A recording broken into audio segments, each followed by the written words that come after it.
Well, we want to welcome everyone out to the Highland City Council meeting tonight. It is April 18th and it is 7:02 p.m. We'd like to go ahead and begin our meeting with an invocation by Kim Radella with our Pledge of Allegiance by Council Member Brittany Bills. Kim. Our dear, kind, gracious Heavenly Father, we're so very grateful to be gathered here today and to be here as Highland residents, as those who care about our city. We're especially grateful for the amazing community we have, and we hope that thou art with us tonight as we try to make decisions that will help our community progress. And we say these things humbly in the name of thy Son, Jesus Christ. Amen. Amen. Please stand and join me in the Pledge of Allegiance.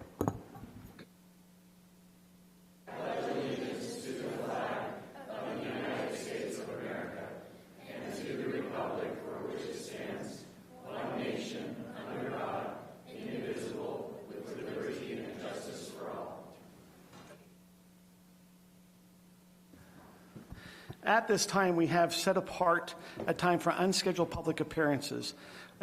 So we'd like to invite anyone that'd like to come and address the City Council on any item that they have that's not on the agenda. So if there's anyone here, if you could please come up, state your name, and please keep your comments to 3 minutes. Doug.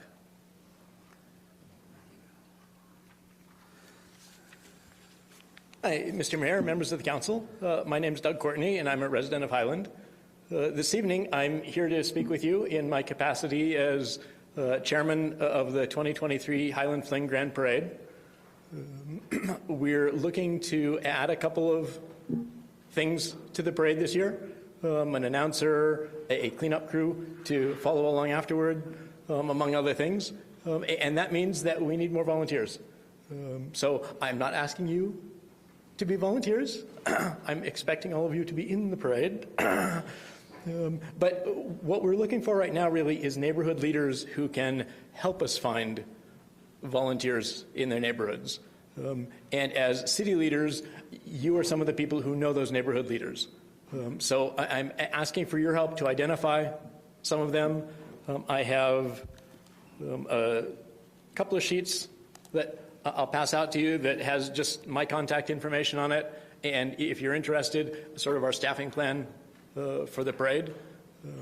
If anyone comes to mind as a neighborhood leader who may be able and willing to help us identify some potential volunteers, please let me know. And if I don't hear from you, you'll probably be hearing from me. Thank you. Thank you, Doug. Is there anyone else who'd like to come up and address the City Council? Please come forward and state your name. Thanks, Doug.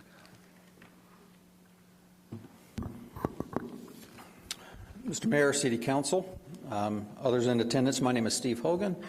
I'm a resident of Highland City. I live at 5335 West, 10400 North for about a year. This is my second time in. I was here last month, and I'm here to recap and update the concern. The issue at hand for us and for others here tonight is the much-needed replacement of the wood fence along Alpine Highway. It's, of course, not only become almost a blight on the community and along one of the main corridors or thoroughfares, but it's even becoming a safety issue. A couple of the concerns, really the main question, honestly, at hand is who is responsible for the replacement of the fence? In my conversations recently, I have talked to quite a few neighbors that share the fence line and have stated that they have had on occasion people, Public Works or whomever from the city, come out and do some occasional maintenance on the fence, enough to where we feel like this has created a tacit ownership, a responsibility on the part of the city. And we are asking that that be recognized by the city, that responsibility. We understand also in the last meeting that it is considered a theme wall by code. And one of our concerns is if that is in fact a theme wall, which simply means, in my understanding, that it has to be the same throughout that entire stretch along the highway.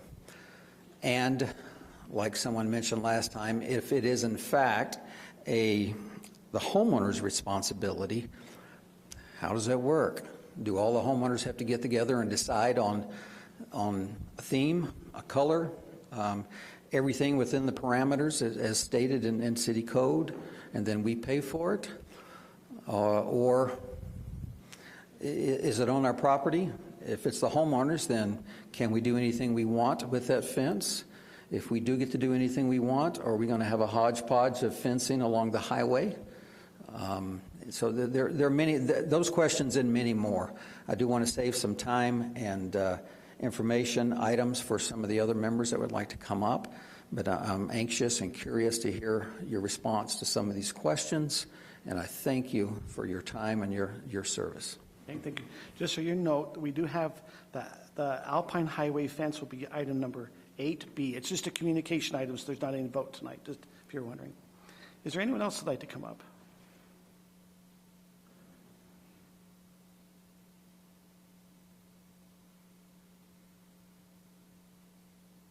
Hi, I'm Sarah McGill. I live at 5282 West, 10800 North. I've been here before on other items, and I just wanted to thank you first for really listening and helping us with the, I don't know if it's still called Apple Creek or whatever it is called, but the east exit for that with a left-hand turn, thank you. Thank you for listening that they're not going to use my neighborhood as a turnaround. And also thank you for the light at 5600 West Timp Highway, because the traffic is lessening on our road. So you guys really just wanted to thank you for that. I'm also here to speak on the fence. I've been here on this subject multiple times and have written letters previously. I don't think many of you were on the council when I've come before. It really is a problem. And some years ago when the housing started, well, actually when Arctic Circle and ACE and Alpine, the American Fort Credit Union were going in, we came and asked that you charge them an impact fee. Well, you meaning city council, I know not you folks, but an impact fee that would help waylay the cost for that fence. And we were told that they were not willing to assess that.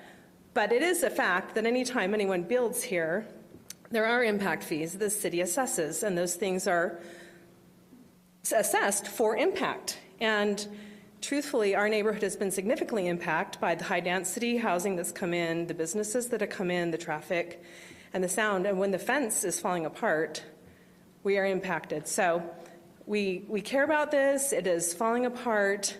The sound, when a lot of us in this neighborhood, especially from the IHC to UCCU, we've been here like 17 years, and this was zoned not for what it's been built. So, and obviously development is imminent, but at that time, the housing zoning was way different than what exists now. So that impact, people say, well, you should have known this was going to be a busy road. We knew that. We didn't know it was going to be this. So anyway, we ask you to truthfully consider this. When I've come before the council in the past, they have told me this is a city fence. Because I said I want to put up precast. They said, no, you can't. It's a city fence. And we asked for repairs to be done. I would say in 17 years, we've had about 4 or 5 times people have come up, replaced some boards. But no uniform painting, no uniform maintenance. And it would seem there might have been a line item on the city budget for maintenance of city-owned property for the last 20 years since the neighborhood went in. Hopefully that money's somewhere that could be put toward the fence. So thank you for your time. Appreciate it. Mr. Mayor, would it be an appropriate time to ask a question of Rob? If it's about the fence, we do have as an agenda item at 8A, but if you would like to go ahead and if it's pertinent, we do have as a discussion item a little bit later on in the meeting. Would you prefer I wait? Go ahead and ask. Kim says yes, so I'll ask really quick. Rob, the gentleman implied that it was the implicit responsibility of the city to either replace or repair the fence because we've repaired it in the past. Is that correct? If not, what is our responsibility? And in any case, what is our liability? Thank you, Tim. So as to the city's obligation, it's kind of a two-part question. Just based on property, the city doesn't own the fence, so the city does not have that maintenance. As to, because the city did help in the past, that does not directly put responsibility for ongoing maintenance on the city unless the city agreed to accept that. The city often helps out with private improvements of various kinds as part of developments, as part of road improvement projects throughout the city. We've done several takings of property in connection with Canal Boulevard where we negotiate some kind of private improvement that the city doesn't necessarily have to do. So the city, without knowing whether there was an agreement or something specific in place, just the fact the city helped contribute at one point doesn't mean the city took on ownership for that forever. Okay, so there is no assumed responsibility because we did. Just the mere fact of paying once does not mean that. Now, it could be an indication that there was something, but I haven't seen the whole history of the fence. But as we reviewed it before with Kelly, we didn't see anything that showed the city took ownership of this. It was part of a development the city then helped maintain over time, perhaps to offset some of the impacts because it is a busy road and the city recognized that. Or the city perhaps just wanted a more consistent look and the city thought maybe there was a public benefit in that. But without something very specific where the city said, you know, we're owning this going forward, the city doesn't necessarily have that obligation. Okay, I just wanted to avoid a situation which would be equivalent to an implied easement or something like that, so. This is kind of the opposite. It'd be almost like an implied dedication to the city where the city had to accept it. Typically, the city doesn't take on ownership without something expressly granting it to the city. I have more questions, but I'll ask later. Okay. So, thank you. Thank you. Is there anyone else who'd like to come up and address the city council?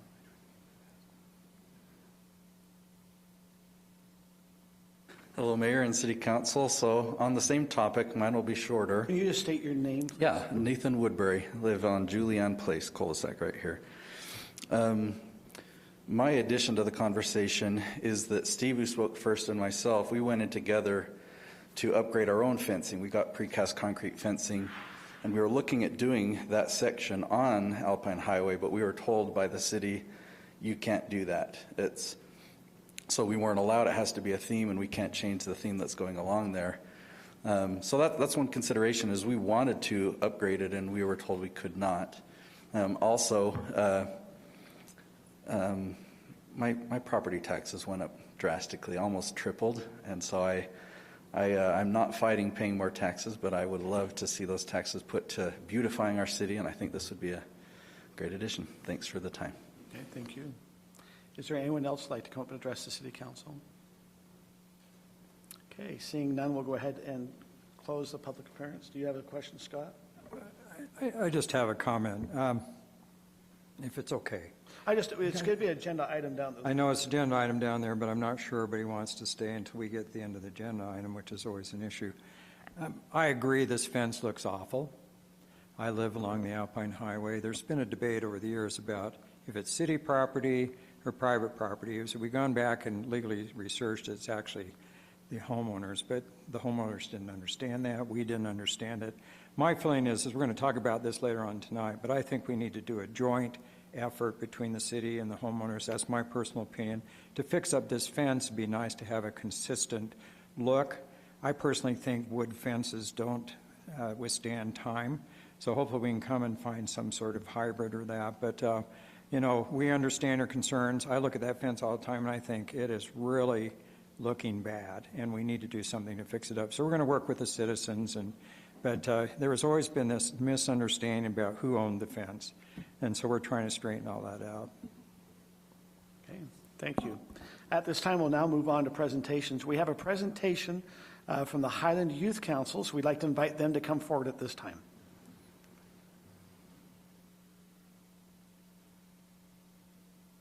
Hello. I'm Emma Bartholomew, the mayor of Highland City Youth Council, and I just wanted to give you guys a quick update on how our Easter egg hunt went. It went really well. We had over 1,000 people come, and it was a huge turnout, and I think it's the biggest one we've had yet. So, yeah.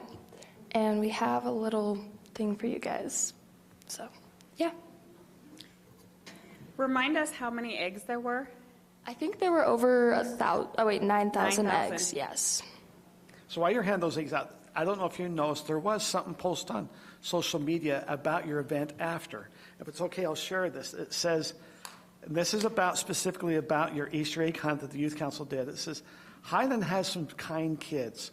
4 years, I have a 4-year-old, that had not gotten any eggs during the hunt this morning. And a kid, his age category, shared one with him. Then as we're walking back to the car, an older kid, about 9-ish, shared most of his eggs with him. Obviously, I was told he didn't have to give any of them at that many, but he insisted. He said, "I don't care about getting eggs. I care about other people getting eggs." And this mom was just complimentary about all those that were there. So I just want to compliment you on such a good event. It sounds like we had a really large turnout, so congratulations, and we appreciate your efforts and everything there. You have a great youth council. We've been with you on different events, so I know you guys have done a great job, so thank you. Thank you so much.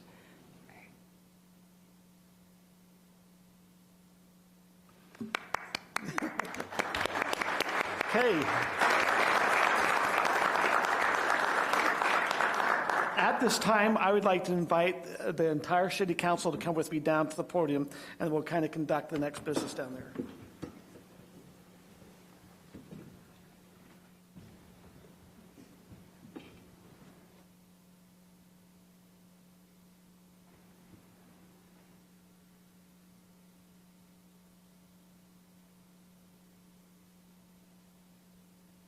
Up over on this side.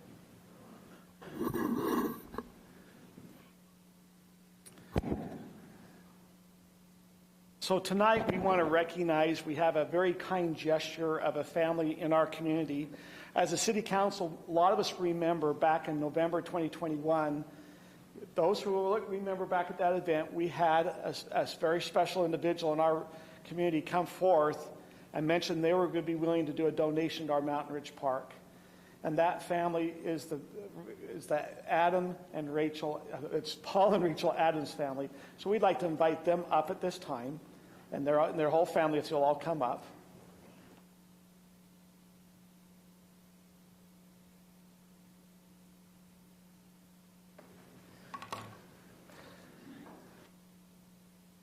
So we're going to have you guys turn around and hold this, if that's okay. So at that meeting, Paul let us know that they were going to give a $500,000 donation to our park. I'm sorry, I don't mean to get... But I did this back in that November time period too. But this is such a kind and generous donation that a lot of you maybe don't know where the Adams live, but they live right there. The park is their backyard. And they have specifically said, we want to make sure that we have a playground there that will fit all abilities there. And so they're donating $500,000 for our all abilities playground there at the Mountain Ridge Park. And we want to recognize them as a city for their kind, generous donation. And what a great legacy you're going to leave for many people in our community to be able to go and play. By the way, if you haven't been there in the last week, it's starting to come up. And so I think as a community, we're going to be excited. There's a lot of new events there. It's going to be a place where a lot of the kids will go and play. It's going to be a place for our families to gather. So I just want to tell you thank you for your kind and generous donation to Highland City and specifically to our park. And so I think we need to have you sign the check. Yes. That will make it a little more official. And thank you to all of you guys for making it happen too. I mean, It's been a long road. it's been a long time. So if you look, the vision of the park was just being approved when Paul came. I mean, it's like we were still in the design phase. And so just to believe that we're going to move forward, and I appreciate that a long belief. time. A lot of people are probably in the audience too that helped out too. I know. Or West too. West Hyden. Yes. A lot of good people. Wesley Warren has been a very big part of the park. Better sign first. It's worth more than mine.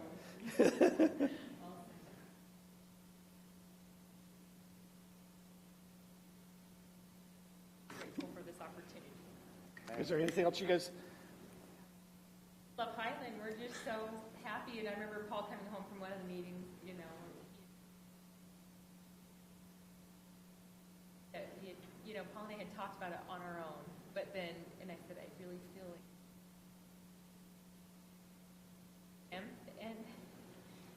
and he said, Kim just cried. I cried. I know. And I knew, so that feeling that we had been talking about, and we had been through the whole, going to do the pickleball thing and do the whole, it had been such a process to get the right thing in this place at this time for the city. And so I'm just so grateful for the opportunity And, you know, doors had to open on other ends for us for this to open, so it just, everything was right. So we love Highland. We love families. We have 7 kids of our own, and I'm sure grandkids to come, so. I don't know. I think we have a newly married couple here. We want everybody to use the park. It's going to be really fun. And we'll be able to watch them. We hope to see lots of kids out there. In a place where there's a lot of new businesses going up and you make an investment, you can win and you can lose. But I'm telling you, if you invest in your city and you invest in Highland, you win every time. This place is awesome. We just love it. And thank you for all of you guys, everything that you do. Now, when you say, if you go sit in their family room, what their family room looks at is this park. I mean, I was going, what amazing. By the way, we have this ceremonial check. I want you to know I have the real check here. Yeah, don't catch this one. I'll put it back in here. Hey, we'll get a quick photo real quick. Yes, let's all jump in here. Okay. All right. You want to come over here by your husband? Yeah, come on over here. Staying close to the mayor and pass a few laws. And then let's Yes. Now, this must be Grandpa. fun. Yes. Yeah. Okay. You guys brush your teeth? They're down there with Robbie in American Court. All right. Go for a smile, Robbie.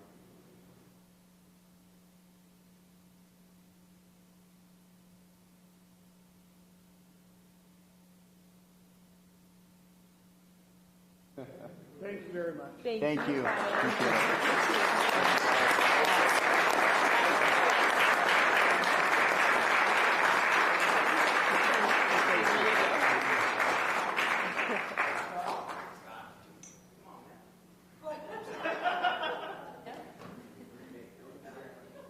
I got to shake Steve's hand, Scott's hand. I got to shake your hand too. Years ago when I was up here talking about the pickleball thing, now I have.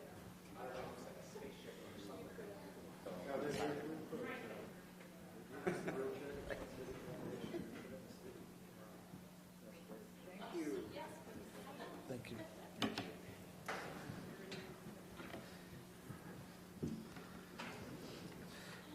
Okay, we will now move on to item number 3, which are our consent items. We have 2 consent items. The first one is approval of the meeting minutes from the City Council meeting for March 7th, 2023. And we have it's a plat amendment to the Hollow Subdivision Plat B. Any discussion or need to pull any of those consent items? Seeing none, we open for a motion. I'll make that motion. I move that the Highland City Council approve consent items 3A, which is the approval of meeting minutes from March 7th, 2023, and also consent B, which is a plat amendment in the Hollow Subdivision Plat B, where we're combining 3 residential lots into 1 residential lot. I'll second. Okay, I have a motion by Scott, second by Sarah. Are we doing electronic voting? We're going to try it.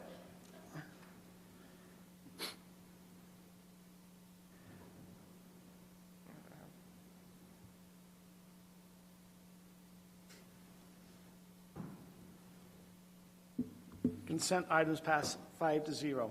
We'll now move on to an action item, which is item number 4. It's a contract with Geneva Rock for roadway treatment.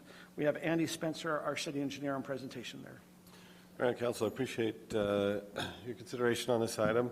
As part of our funding for our 2024 roads program, so when I say 2024, I'm talking fiscal year 2024, we are bringing for you this item for consideration. It's to place what's called a microsurface on Canal Boulevard, and that would be the portion, and we'll look at some maps, but between Alpine Highway and North County Boulevard, and then a portion of the Alpine Highway where we did the sewer construction last year and tore up some of Alpine Highway, and then also on the new portions of 6800 West reconstruction.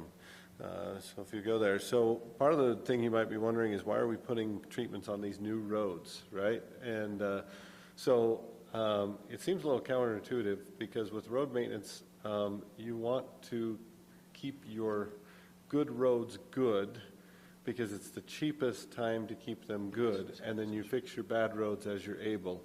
And so this is a little graph that comes from our road study that really illustrates that what it costs to keep a good road good is far cheaper than letting it deteriorate, and then it costs a lot more once it starts. You'll notice that curve as it kind of drops off to the right. You'll notice the dollar signs, and the farther you let it go out, the more it costs. So I know you all love my show and tell examples, so I've got a show and tell example for you tonight, just because microservice is a little different than we normally do. So if it's okay, I'm going to run up front. And I'm going to show each one of you what microservice is. This is a little sample that comes from Geneva Rock, so it's a little teeny, thin piece of pavement. Kind of looks like a little about a quarter-inch thick, and so that's the actual surface that treatment would go on the surface. So this is a picture of them putting it down. I'll just finish here since I'm here, so I don't have to take so much time. But this is a picture of what it looks like when they put it down. So it is put down. It's not with big rollers and things. It's put down with a machine that kind of spreads it out across the pavement, and then it cures. It's also the same treatment that UDOT did 2 years ago on Alpine Highway, which is why we have to put it on Alpine Highway, since we dug up their treatment, we have to fix their treatment. So I wanted you to be able to see and understand what it is. It's a seal coat, and it's a wearing course, and so it preserves and extends the life of the pavement. So this is something that we would like to start doing more and more of as far as treating our good roads and the roads that we've just recently reconstructed before they have the opportunity to start to degrade. In long term, that's the best money-saving option. So Kelly, would you go to the next slide? So the sections we're talking about are the new section of Canal Boulevard, as indicated between North County Boulevard and Alpine Highway. Next slide. The little section between 10480 North and Country Club Drive on Alpine Highway. We're obligated to do that part per our commitments to UDOT. And then the next one is our newly reconstruction section of 6800 West. 6800 West, one reason for wanting to treat that in addition is that's a shared maintenance responsibility, and the other entities that share maintenance with us have agreed to do their part or pay their part of it. And so with that, there will be some, obviously we have to replace the striping, and when we do that, we are looking at Kelly, can you go back 2 slides? I apologize. Whoops. I apologize. On North County Boulevard, on Canal Boulevard, in the area of the Ridgeview development right now, we don't have any turn pockets for any of the homeowners that turn into the neighborhoods that come off of Canal Boulevard there, and so we will be looking at that section there and adding turn pockets there. We're aware that the council has concerns in many regards with Canal Boulevard. One of those concerns is speed control and pedestrian safety and bicyclist safety. And so as part of our traffic control toolbox that we got out to study right now, their kind of capstone project on that is to come through and study Canal Boulevard from North County Boulevard to 6800 West and make us recommendations as a city as to what we're going to do on that. And one thing that we anticipate, although it's not been finalized yet, but in discussions with them, they're likely to recommend that this section here have what's called the optical speed bars. And if you recall, those are the little lines that are painted on the white line. And the idea behind those is that you paint them closer together as you go around the curves. And so your kind of eye gets a visual pacing of them. And so when you feel them coming closer, coming quicker, you kind of naturally slow down because you feel like you've sped up. So it's a passive speed control treatment that has been suggested that this may be a good location. And so we, as we wrap up that study, we'll receive their recommendations. This work won't occur until July, so we've got a little time. What we're trying to do is get this work in the contract queue for Geneva Rock, and then our study will wrap up before then, and then we'll do the final striping plans and then implement it. But we do want you to know that we will be sensitive to all those elements as we try to find that final striping plan here and plan for this corridor that will accommodate all the pedestrians and the safety needs, and also provide for the needs of those that turn into those developments, because creating the turn pockets is a safety element for those that are waiting to turn into there from Canal, and also trying to exit there, to have a place to be able to exit and merge into the traffic when it's a little bit busy. So with that, I'd be happy to answer any questions you may have. I'd just like to make 2 or 3 comments. I met with Andy today, and I just want to tell him how much I appreciate all the work he's doing, especially in not only maintaining the city, but preparing for the floods we're going to have soon. I've been involved with Canal Boulevard for many years, and it goes right behind my backyard. And we had to give up a fair amount of, what should we say, quiet and different things in my neighborhood to let this road come to pass. But at the same time, I use it daily. I go to work on it. I probably drive on it anywhere from 2 to 6 times a day. And I sat with Andy and talked to him about some of my concerns. One of the issues with Ridgeview, because it's a high-density development, and there's a long story about why it is that way, but eventually when it's built out, I anticipate there'll be 2,000 people live there. And right now, in our church ward, all these people are coming to my ward, and there are many young families with young kids, but we've had a couple families that moved in with 5 to 8 kids.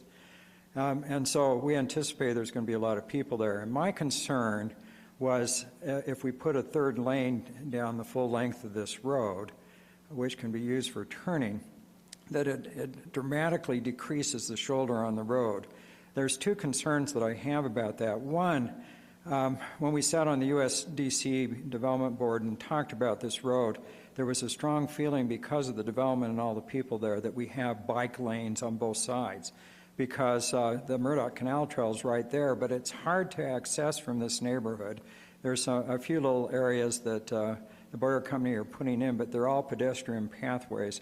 So I think it's important to have on both sides to have bike lanes. I think that's critical. It's also a place where people can jog, because you really shouldn't be jogging on cement.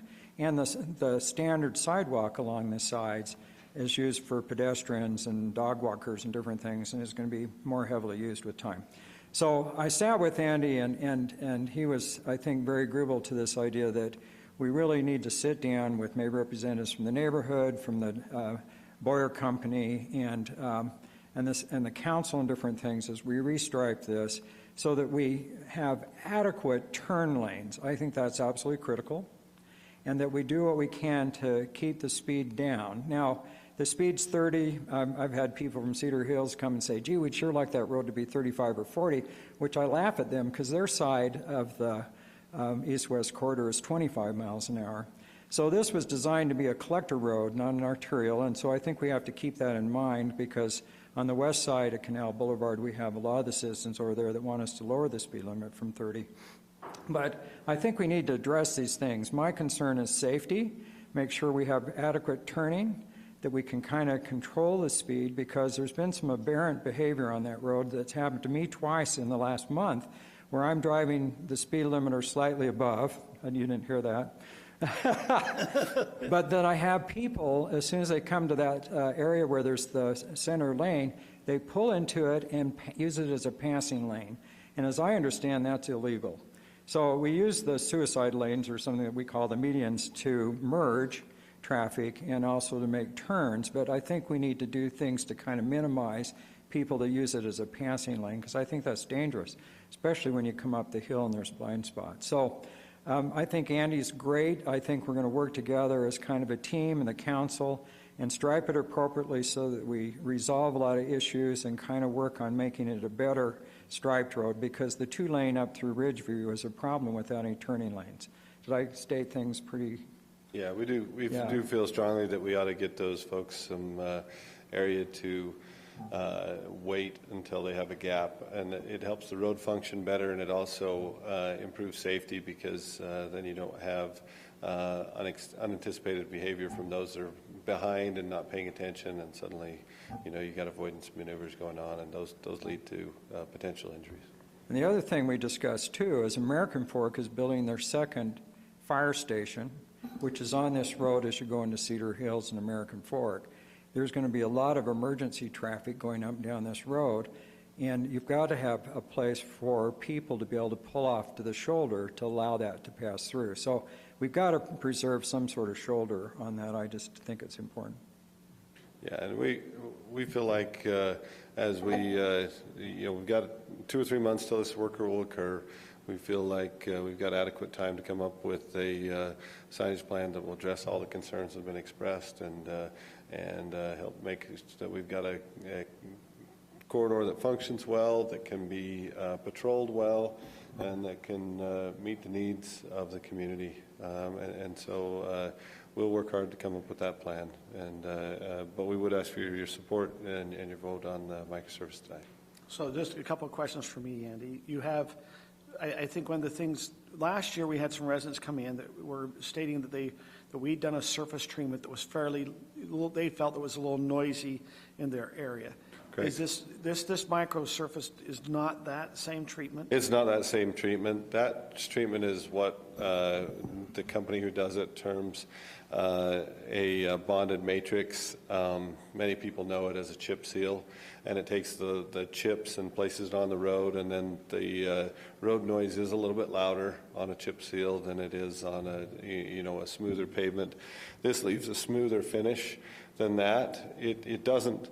I don't want to raise any expectations because you saw in that picture, and maybe Kelly, if you go back to that picture of when they're placing it, they place it with a big squeegee off the back of if you can think of it like a big window squeegee off the back of the equipment. So it comes out of the machine, it spreads out through distribution of nozzles, and then they spread it thin with a squeegee.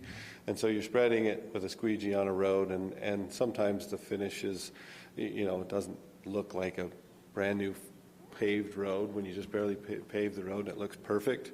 They only look that way for a very short time, and then, weather starts doing its thing. But it is a much smoother wearing course than a chip seal. So it will be different than the paved road, but it is smoother than the chip seal and quieter than a chip seal. But as I say, if you want to, not all of you, but many of you drove here on a microservice, today as you drove Alpine Highway. That's a microservice treatment that was done in summer of 2021 that UDOT did there. So. Okay. The next thing we talked about, the striping that, I know that we have a traffic toolbox study that we're in the middle of. One of the areas we specifically mentioned, hey, could you focus on Canal Boulevard?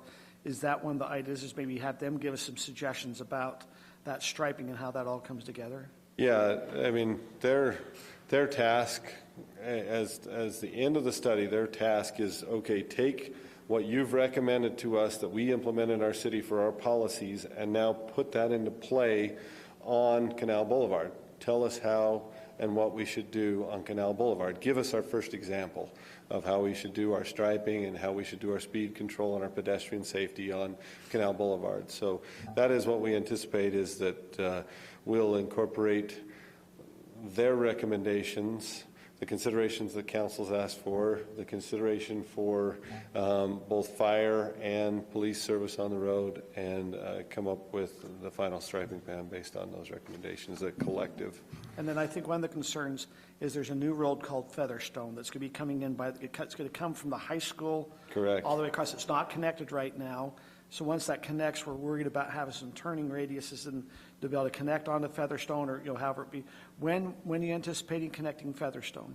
So what we've anticipated, and we're waiting for the developers to come back with us with the final plans, but what we had talked with the development community about, the group that's developing Ridgeview, is that we would try to collectively, you'll recall the council said, yeah, we'll participate and let's rebuild 10100 North. 10100 North is the road that's on the south side of Lone Peak. Let's collectively rebuild it. So developers, you do your part, city, we'll do our part. Let's collectively rebuild it this summer. So we're anticipating that in a coming, it's got to happen pretty quick. We've only got a couple council meetings left before school's out. In a coming council meeting, we'll have a participation agreement or reimbursement agreement from the city to the development team, and then we'll break ground start of summer, redo 10-100. When 10-100 is redone, then those two roads. There's two roads that connect to it. Featherstone's the more easterly. It's the straight shot, straight through to Canal. And then you've got Dorado, but Dorado comes off and then kind of weaves its way through the neighborhoods. So Featherstone's the one with a little more straight shot, and you're right, Mayor, that the likely left turn demand is going to be greatest at Featherstone. When I say left turn, from Canal to Featherstone, and then from Featherstone out onto Canal. So we anticipate, we wanted that work to occur in the summer because the last thing we want to do is introduce one more variable into the high school traffic. They're variable enough on their own. Yes. Can I ask one other thing? So this toolbox that's studying Canal Boulevard and how to better stripe it, do you think they could give us any suggestions how to get the traffic in and out of Costa Vida and Arby's better? We can I certainly just see ask. some bizarre things happening as people try to get in and out of there. Yeah, we can certainly ask for any additional thoughts that they have beyond what we've Maybe more beyond what we've done. signage to use the Yeah. roundabout rather, yeah. Yeah. Our ultimate kind of fail-safe on that is to place a raised island down the center, but we've kind of wanted to wait and see if we could solve it other ways before we had to go to that extreme. But we can certainly ask. They are traffic engineers, and they have lots of good ideas. So. I have a question. So I agree with what Councilmember Smith said about that road. This motion is only to approve the contract, correct? It's not specific striping?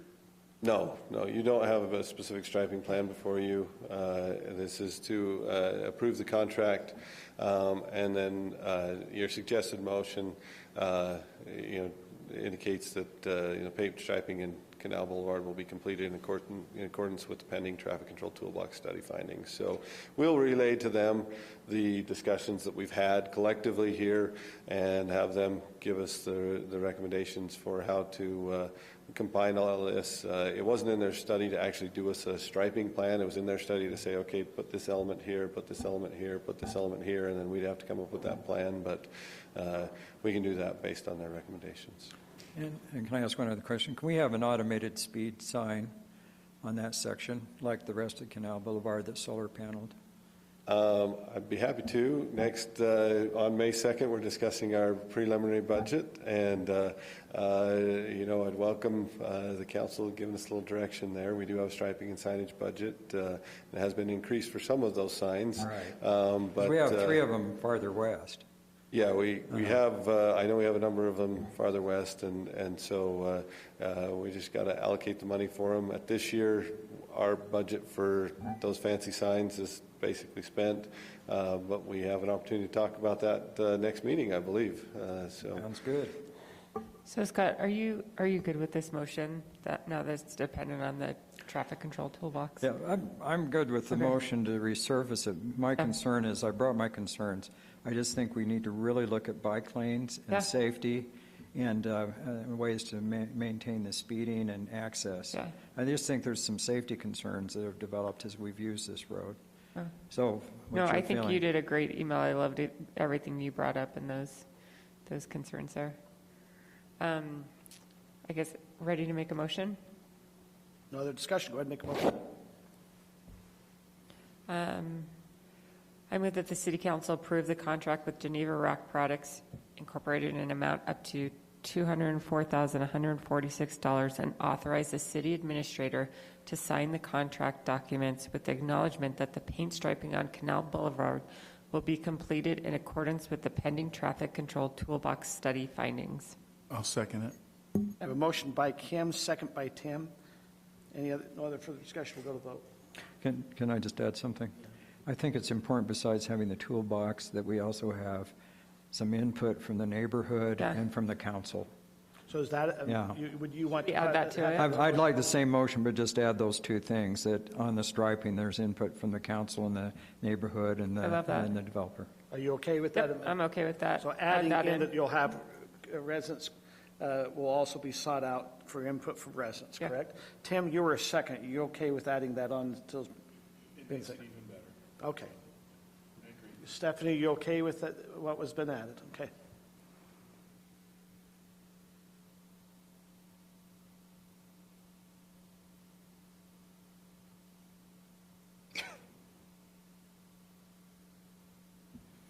Passes 5-0. We'll now move on to item number 5, which is another action item, is a contract with RC Enterprises Paving and Construction for street sweeping. Now, Mayor and Council, I brought you a nice sample for the asphalt paving that you'd never seen before. I did not know how to bring a show and tell for the street sweeping, so you'll just have to take my word for it. You didn't bring a broom or anything? Yeah, I didn't bring. I should have brought a broom. That's a good thing. Should have brought a broom. But what we do is we put out our street sweeping every 3 years for contract. It's a contract with a base 1 year, and then if we're not happy with them, then we wouldn't hire them for year 2 and 3.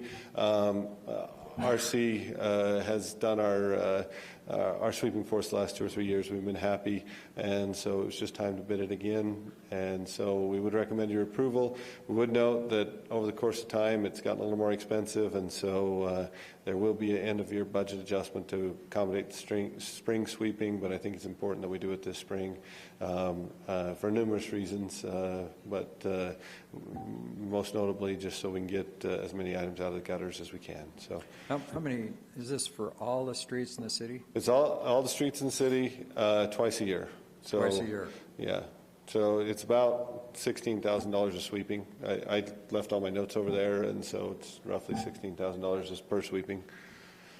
So when you sweep the streets, there's less loose gravel and things that can get into people's windshields and a lot of things, I would assume. Yeah, it's not perfect. The only perfect is to take your own broom and go in front of there, but Sure. It is the machine sweepers that they go up and down every street in the whole city. And last fall, for example, Ty wasn't happy with how a couple of the streets looked after, and we just called up RC and said, hey, those ones don't look very good, and they went and redid them. But the machines aren't perfect. But the goal would be get everything up. But we do what we can and go up both sides, up each gutter line.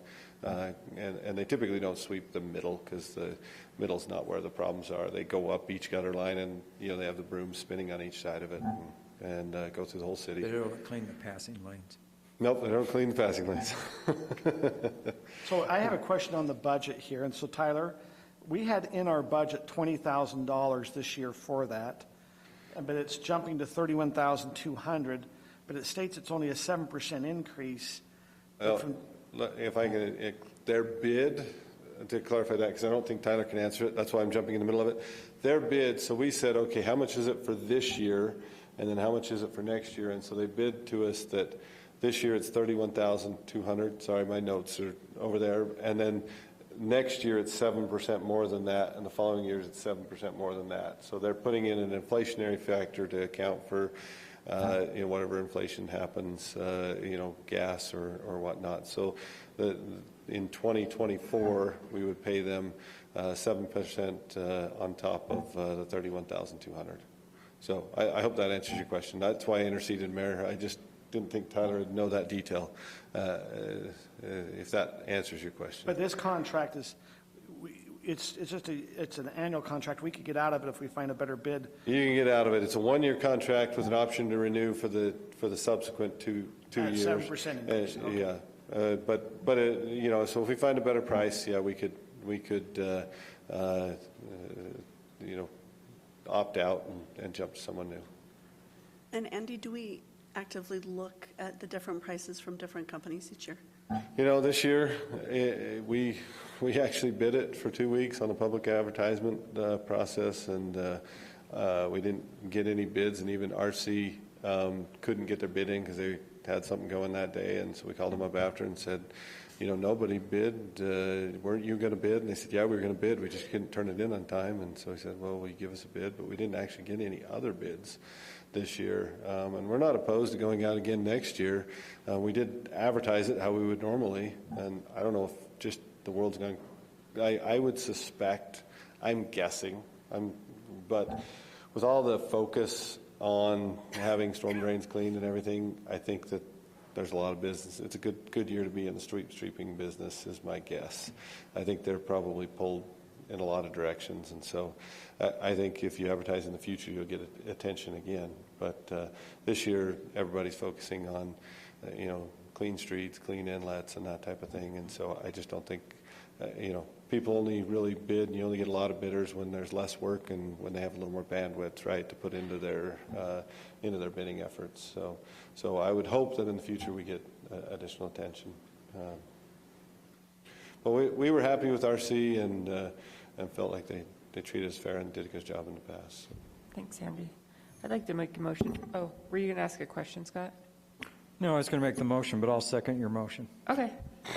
I move that City Council approve a contract with RC Enterprise Paving and Construction for street sweeping at a cost of $31,200 for the first year, with an increase of 7% for each subsequent year for a total contract period of 3 years, and authorize the city administrator to sign the contract documents. Wait, and did you want to add that Scott takes the council to Lakai? Yes. Okay, there it is. Okay. Just joking. I'll second it. No, we just joking. Okay, you're not second with the Lakai thing. I can't make part of the motion, so it's only it's only this up there is what we're doing the motion that's been up there for approved without the Lakai. So you got Kim as the motion, Scott for a second, correct? Correct. Okay.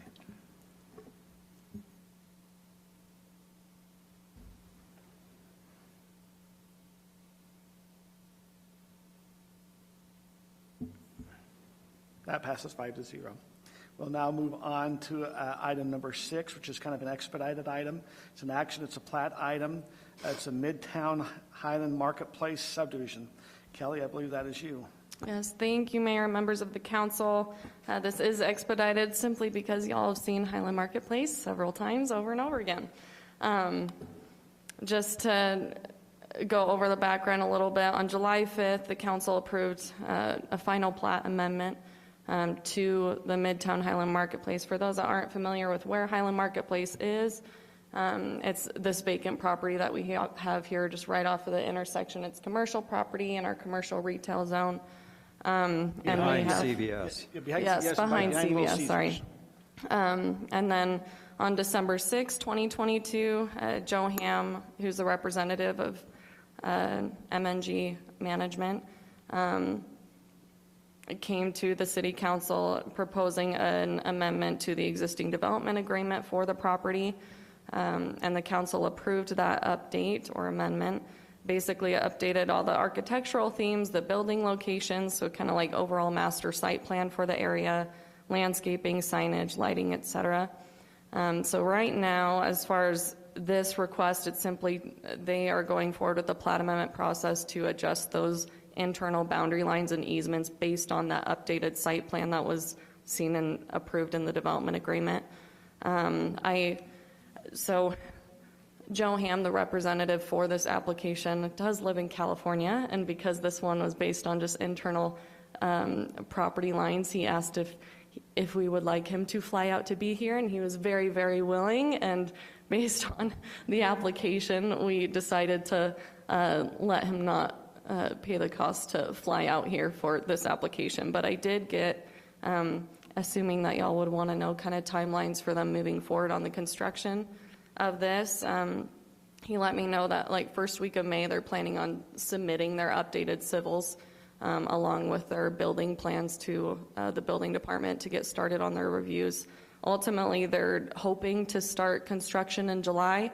And so we as staff will just continue working with them to make sure that we get those civils and building plans up to date to make sure that they can meet their deadlines.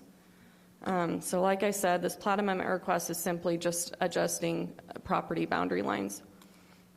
And then this is a proposed motion to approve. I'm happy to answer any questions if y'all have Just since any. we have so many, we have a lot of residents here. This property, once again, is back behind by the CVS and Little Caesars. The plan that Joe has, that Joe Ham has presented, is really for a lot of restaurants, and they're not drive-through restaurants. They're going to be sit-down restaurants back in that area, and he's been working with us, and so we appreciate it. It's going to be a fairly nice area with an open courtyard is what the plan. If you're really interested in seeing some of the design, he submitted some stuff to the council in November of 2022 that you go on and see what some of the designs, but we are anticipating that this will have some restaurants, sit-down restaurants coming in. So any other questions on this? No. This property has been zoned commercial for, 20 years? Yeah. And so they're finally moving ahead. And I think the development, we've looked at it, and there's been a lot of revisions. I think it'll be very nice. a great addition to the city. I'll make a motion. I move that the City Council accept the findings and approve the amended plat for the Midtown Highland Marketplace subdivision, subject to the 2 stipulations recommended by staff. I'll second it. Okay, I have a motion by Sarah, second by Scott. There's no further discussion. We'll move to vote.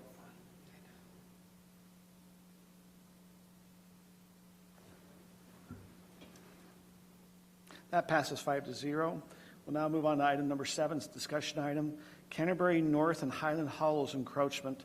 Kelly, that also is you. Yes, thank you, Mayor, members of the council. Andy, can I have you pass those down? I'm going to have Andy pass down a couple of maps.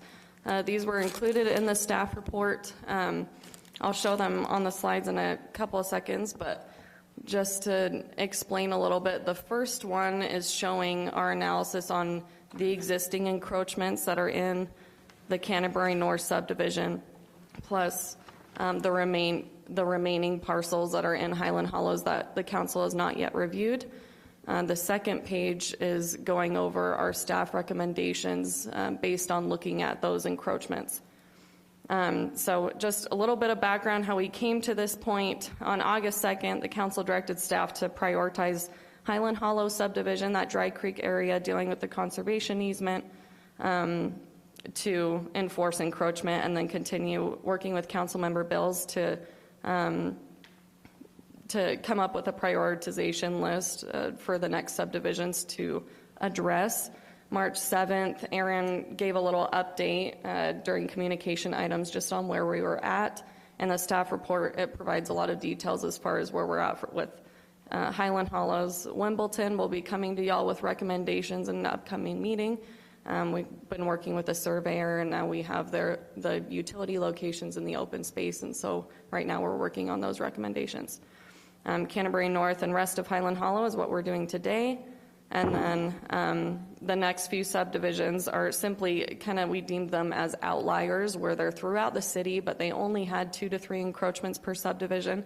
So we thought those were easy next steps to continue moving forward and progressing. Okay, so it's a little difficult to see, but that's why I printed them out for y'all. But as far as encroachment types, obviously on the left in the legend is a list of those types of encroachments. I added labels throughout the map so you can understand where those were. There are a few current maintenance agreements that we have where they have been given approval from the city or from the city council to encroach with certain conditions, whereas the rest of them are all encroachments without city permission. As far as the staff recommendations, I've split them up between basically staff recommending the city council to allow maintenance agreements on these properties. That's what you see in green. And then the red or kind of pinky color is to remove the encroachments and do not allow maintenance agreements. And I'm going to explain why in just a moment. I went through kind of each of the reasonings in the staff report, but as far as maintenance agreements, obviously in Canterbury North, you have a lot of trail corridors.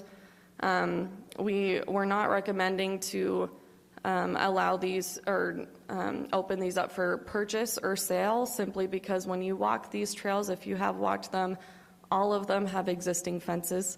And I walked this with a resident that lives in the subdivision, and they were kind of showing me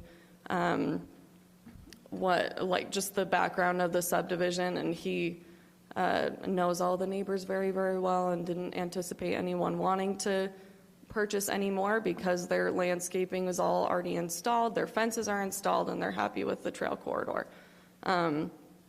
But however, like I said here, you have maintenance agreements. I was still anticipating, just in case one day one of those residents wants to open it up for a maintenance agreement or apply for a maintenance agreement, that would be an area that we would be amenable towards allowing maintenance agreements along that trail corridor where there is an existing trail. On the west side here, where I have it labeled future trail, if you're aware, the asphalt kind of stops at this point where I kind of have my mouse right here, and then it turns into kind of a dirt trail, and the grade gets pretty steep down here as you're going toward this area that we're hoping one day to connect a trail over to the Dry Creek area. And we're also planning on this being a potential future city park eventually. And so as far as that trail area, we were proposing to allow maintenance agreements under our current maintenance agreement requirements. Some of these encroachments will have to be removed in order to meet our maintenance agreement requirements. You have some concrete drive and retaining walls that are kind of in there, and so some of those encroachments will have to be removed in order to meet these standards, and so we are still going to have to do some sort of remediation, but we can work with those property owners in doing this process. This property right here, this is part of the Highland Hollows subdivision. This is one that our public works staff and Andy looked at extensively to try to figure out why we had that parcel. And ultimately what it came to, and I might have Andy speak to this if y'all have any additional questions, but to our understanding, it ended up being kept for drainage purposes at the time of the subdivision. There was thought, or like some of the public works staff that were there when it was developed remembered storm drain facilities and lines being placed in that area, which is why they didn't believe it should be eligible for sale. But it also is an area that we think could be eligible for a maintenance agreement.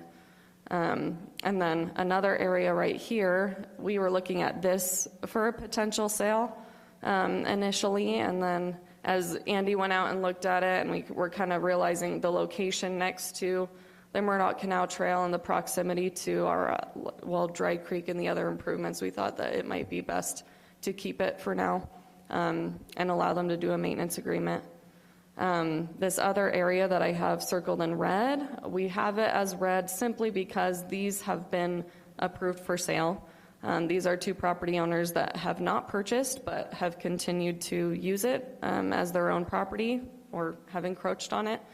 And so the idea would be to reach out to them again to say, hey, you either need to purchase this property for you to be able to use it, otherwise you need to remove your encroachment.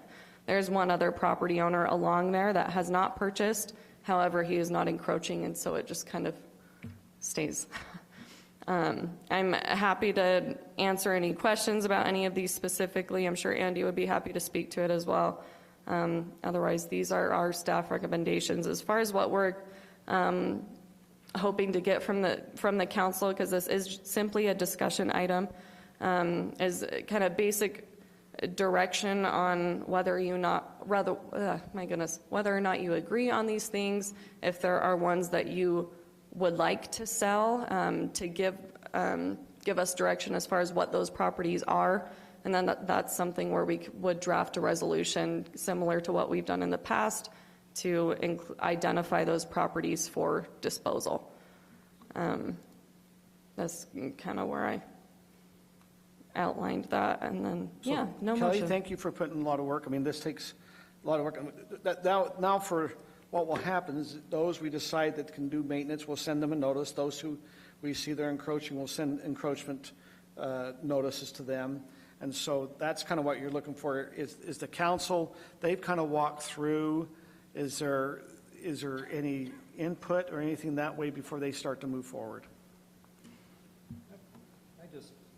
I have some questions. In the green areas you have on the second sheet, these future trails, I see they go down into the Murdoch Canal Trail, but on the other side, like for example, the one on the right side, where does that trail hook up above? This is one that, we may need to get more direction from council as well. When this was subdivided, that corridor was kept for a future trail. When the council sold this property, they decided to keep this portion for that trail connection going to the Murdoch Canal. The property north of here is all private property. What it's going to look like when it develops, if it develops, I don't know. So maybe I'll help answer. Our city center trail comes right out there at 6400 West. So if we want to connect, those who come down to 6400 West have to go out to the road, come down to 10400, then try to connect to get back to the Murdoch Trail. My understanding is probably the intent here is to come from the City Center Trail. They would go across 6400 West. That's the Workman property. That there's some connections. You don't have, the neighborhood here that's on the further to the east actually has a road connection there, as well as the subdivision up to the north also has another connection to Workman. So the plan is to be able to have the City Center Trail connect down here, then to get them down to the Murdoch Trail so they don't have to walk on any streets or things that way. Actually, in the 6400 walk that they have to come is actually kind of dangerous because there's not sidewalks the whole way. So I mean, I'd be really nervous for us getting removing that connection there. Kim, you live over in that area. What do you think? Well, yeah, I agree with you. I would love to have a connection. I'm just trying to envision it, how it's getting connected that way. I got to go out and look at it. But, I mean, if you can get it connected over to the North Canterbury area without going out onto the major road, that'd be great. But I think you're saying it's all dependent on how the Workman property is. Yeah, that's the... And if we have a in the master plan, then we have trail going across the Workman property. Are they aware of that? Well, I think this has already been deeded to us on the one side. A lot of property, when they come in, if we show trail connections, then they incorporate it in their design. I'd just like to see what the anticipated connections are on that. Because right now, you've got a future trail through people's backyards, basically. I'd like to know where it goes. Well, right now, it's going to go, if the Workman's developed. Now, originally, there was a trail to go along the hollow down there in the bottom to go out to the Dry Creek Lake. This was a discussion, Scott, when we were in the council. They felt like it was too wooded and it would be fairly hard for us to put a trail down that area. So they alleviated that trail. That was probably 5 or 6 years ago that they said, hey, we didn't think that'd be a feasible trail to connect. Now that's something that the Workmans have not developed. They have had some conversations, I think, with some developers, here in the last 6 months about doing something. I haven't heard anything imminent lately. But what you're saying, Scott, is you want to see how it comes to the city center and how that would connect over into here. I just think if we're going to have places for trails, we need to know what the plan is and how they connect. I just am a little confused how that works. So there's the city center trail right there coming down to 6400. So somehow we'll go across that and hook into that trail? Yeah, It might be through the hollow because there's a little hollow there, so maybe they follow that hollow going across the side to kind of get up in there. Okay.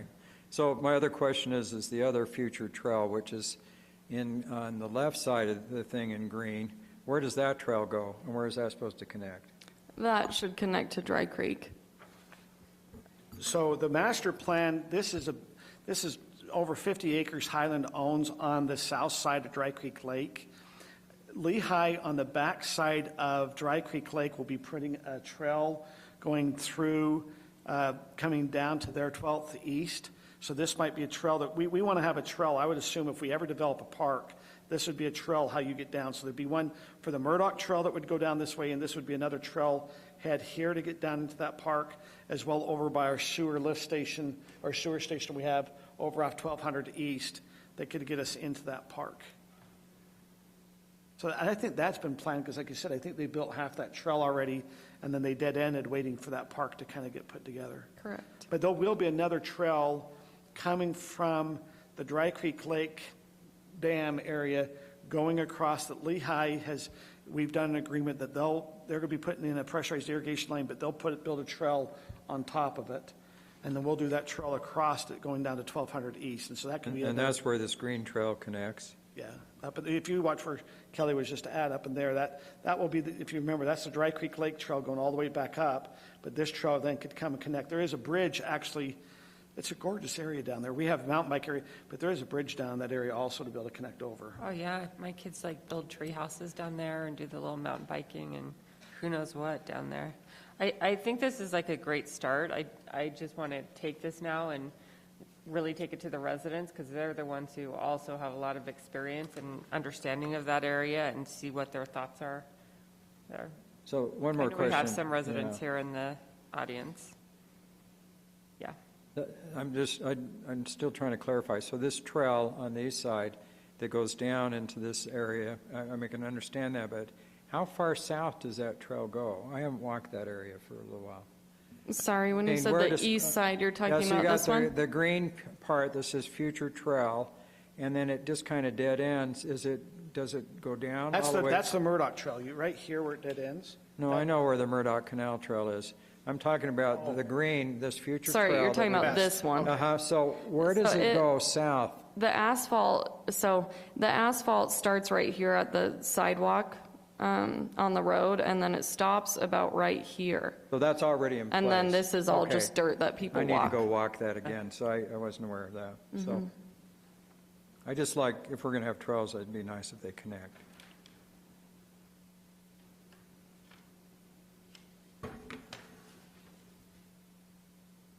Any other input or questions?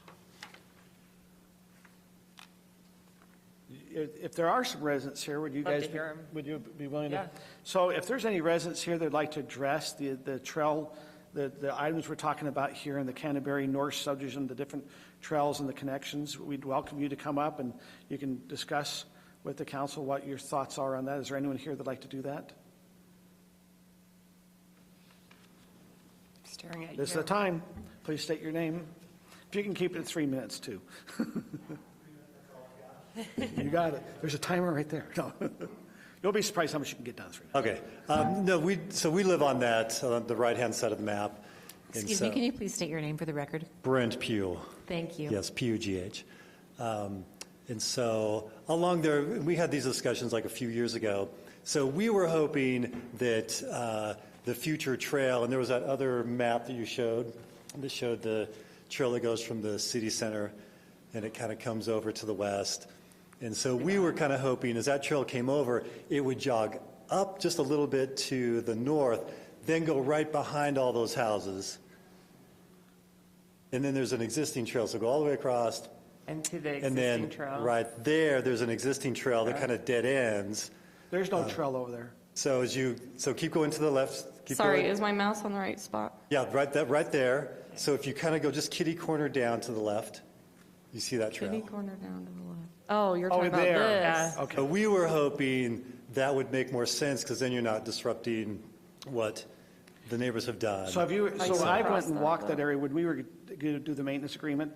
That south, like where you're thinking, that's really, really steep. It's And so that, incredibly to steep. try to say someone's going to come back up there, that's, the one problem is, I see, the city already owns back there where we already own the 10 feet. The other 10 feet, this would be back behind the other homes, we don't own. Does that make sense? Right.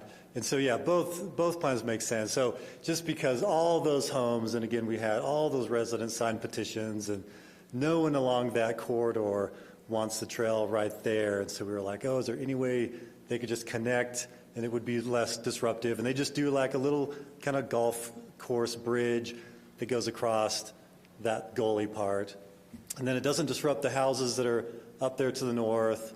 And then that whole kind of green space area, like it sounds like that's going to be problematic. So we thought that was more logical. And then the other part is that house that is at the very end of that trail. So you see the red trail on your map. If you come all the way to the south and then you keep going across that road, that's a really narrow spot.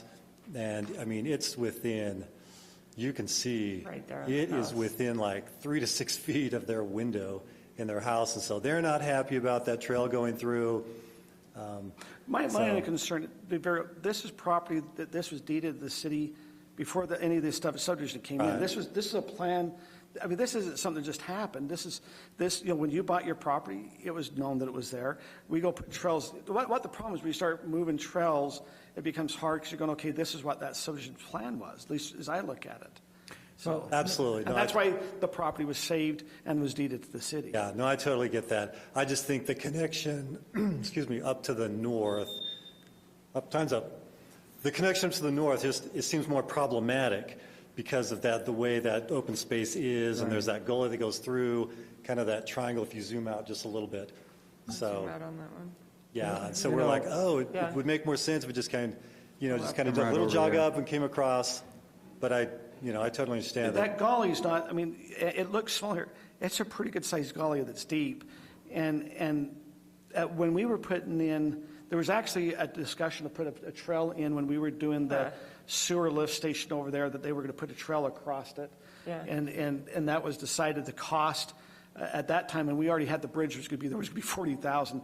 I guarantee to put a bridge across the gully is not 40. It's going to be 100,000. I mean, you're talking quite expense. But I think we're just making suggestions to the staff. I think they ought to look at both options and do some pricing, because if you abandon that trail in the red, and I know where you stand, Mayor, on this, but if you did and the people bought that, you could use that money to put the bridge in and some of the others. So I think we just need to look at costs and what works. I mean, as long as that canal, that trail is connected to the canal, I'm not sure if it matters where it is, as long as it's reasonable in price. So I think it's good to look at both We've ways. talked to those homeowners. I think every single one of them would buy that property behind their homes. And you could use that money to build the bridge and the other Well, things. then we'll have all the residents on the other side come screaming that they have a trail behind. I mean, you're just going to move the problem from one to another place. It's just, you got to decide where you want the problem. So, yeah, that other trail, it's already existing. There's not a trail existing. I actually live in that subdivision right there. There's no trail existing. I'm sorry, there's not a trail along there. Oh, so actually, if you go over just a little bit, to the left. So that's the back of the property owner there. And if you say it, there's not a trail there. So actually, there is a trail that goes right through there, connecting to the Murdoch Canal already. Yeah. And you kind of see that jog, that kind of circle-looking road that jogs to the right. So there is a trail that goes from the Murdoch Canal all the way to that last house. And so it's there. And so that last house just grassed over, that's right there, right where you are.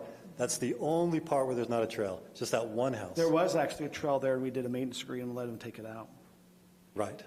Right, but the city still owns it. Right? Yeah, It still owns it. So anyway, all I'm saying is it's just one house, and the trail was already there. And so, yes, if we sold all those strips of land, would that cover the cost of like one bridge? I think we should look at it. Yeah, at least look at it. It doesn't hurt to look. Okay. Hey, thanks, guys. I appreciate it. Is there anyone else who'd like to come address the council on this? Okay. Hey, Kelly, can I ask a favor? Oh, wait, somebody else wants to come up. Oh, yeah. Come on up. Can I ask a favor while he's doing that? Okay. The next time, when we get the packet next time for one of these neighborhoods, could you just put like a few street names on it? Oh, yes, I can do that. Thank you. Hello, my name is Scott Blotter. I am a homeowner in the Canterbury North neighborhood. My house borders the canal trail exactly where the input would be. So my house is the one that has the, right there. Okay, zoom in on that, Kelly. Yeah, so. I just got to get a sense of where it's at. That's it, right there. So the land easement is 20 feet wide. That is the proposed trail. And that slot is 25 feet wide. So the trail would be exactly 5 feet from our bathroom windows and our bedroom windows. So I feel that is pretty big, pretty wide for what's needed. It's going to go 5 feet. I can almost reach out from the trail and touch my house. I would think that there's some type of minimum restrictions on how close the house has to be on the borders of the property. So I think if that were to be proposed, I think 20 feet is extravagant. It's too much. It's too wide for what the service purpose. And Andy, help us. I think usually the trail's about 8 feet wide. So they probably would hunker, try to push it off the one side, so there would be kind of a buffer. But most of our trail corridors are at least 20. We try to keep 20 feet just so we can get in there and maintain if there's different issues. Do you know if there's any utilities in this area? Is there any utility lines going down that? There's the pipes that go. Zoom out just a little bit and let me see I don't know of any coming down that corridor for sure. There may be out of the PI pond there that I'm not familiar with off the top of my head. There is in the other trail corridor where the sewer line went through recently. That's where Lehigh's up there line goes. Lehigh's water line goes through there. But I don't know on the more easterly trail corridor, just off the top of my head. I'm pretty certain there's a utility easement underneath. We're not allowed to dig pretty much our entire backyard, except for the open space we bought from the city. Yeah, the Jordan Valley. So I just wanted to mention that consideration be given if that is developed, which I'm obviously against, that it be narrowed and be considered, since it goes right along the side of our house. Good input. Anyone else like to come and address this item? Okay. Any other input that you have for staff on this item? Seeing none, we'll go ahead and, anything else you need on this, Kelly? Well, I guess I'm not entirely sure what direction I'm receiving. Are y'all wanting to go and walk these and research this more and have us bring this back? As the weather breaks, I'd like to walk around there. It's been a little while since I've walked these. Okay. And kind of look at the options. I think it's pretty clear that we'd like to look at different alternatives for the master plan on that trail so it connects to the city center trail. Correct. Whether you can go over that side or down the other, and just look at maybe kind of an estimate on costs or hassles or whatever, which I'd just like to know more information. And it'd be nice to have a work session where we go walk these areas and look at them. Yeah. And we could do that now the weather's getting better. Now, here in May. one thing I'd help, if we can, what's helpful for the staff is when we send notices out about encroachments, traditionally the residents will call and say, hey, if I'm doing a maintenance agreement, what can I do? It's nice to do it during the summer months so they can make changes or things that way. So if we can kind of get it done sooner, so we can send them out the notices in May, so if they want to make any changes, they have this summertime to kind of get it done. No, I think is what that we've makes been sense. noticing with Highland Hollows, is once that fall came in, we kind of got, okay, we can't really do too much, or at least the residents can't do a lot to make changes, so. Are there any of these that y'all are like, for sure, okay, we agree we don't need to look at this anymore? It sounds like there's on the far. Like the red ones, are y'all okay There's with stuff us that's saying? on the far east side, that one trail there seems to be, that we want to kind of get The more one you want to information. discuss, Is there correct. any others that, is there stuff what you're saying, can you move forward on some and then information on others? Yeah. For me, I just think it's kind of talking about those trails on that east side, just the options for the homeowners and for the master plan for the trails. I think the rest of this is fine. Okay. So just to clarify, for the ones I have labeled as red for removing encroachment, y'all would be okay if I went ahead and started working on drafting those letters to send out to those residents? I'm Okay. supportive of that, Kelly. Okay. Okay, so I just want to make sure, so Kelly, you've had Councilmember Scott Smith say yes, go ahead, except for the ones on the east. And I think Kim and Sarah just mentioned that you agreeable on that same thought process? Yes. Okay. Okay. So everything except for that east side trail. And then they want to kind of go look, discuss, and maybe we just kind of see how would this, if workmen's come in, how would that work for a trail system? How would that all work? Or, which is the better side to go down? Right now, if we went down the hollows, the way that that Lehigh has designed the Dry Creek Lake, they've put a great big kind of dam on the east side of that lake. And so really, if you come up, they're back in water, back up in that area, so you probably wouldn't be able to stay down in that hollow area, the way that they've kind of designed some stuff. Okay, anything else you can do on that? No, thank you so much. Kelly, thank you. Thank you. It does take staff a lot of time to get some of these things put together, so thank you. Okay, we will now move on to the next item, which is the item number 8B, which is the Alpine Highway fence. Or Kelly. 8A. I'm sorry, 8, we haven't done 8. I'm sorry, we have to do 8A, which is the flood prevention update from Andy Spencer. Will you hit the next button? Mayor and Council, as you're aware, on Saturday, we had the community sandbag filling day. We had fantastic participation.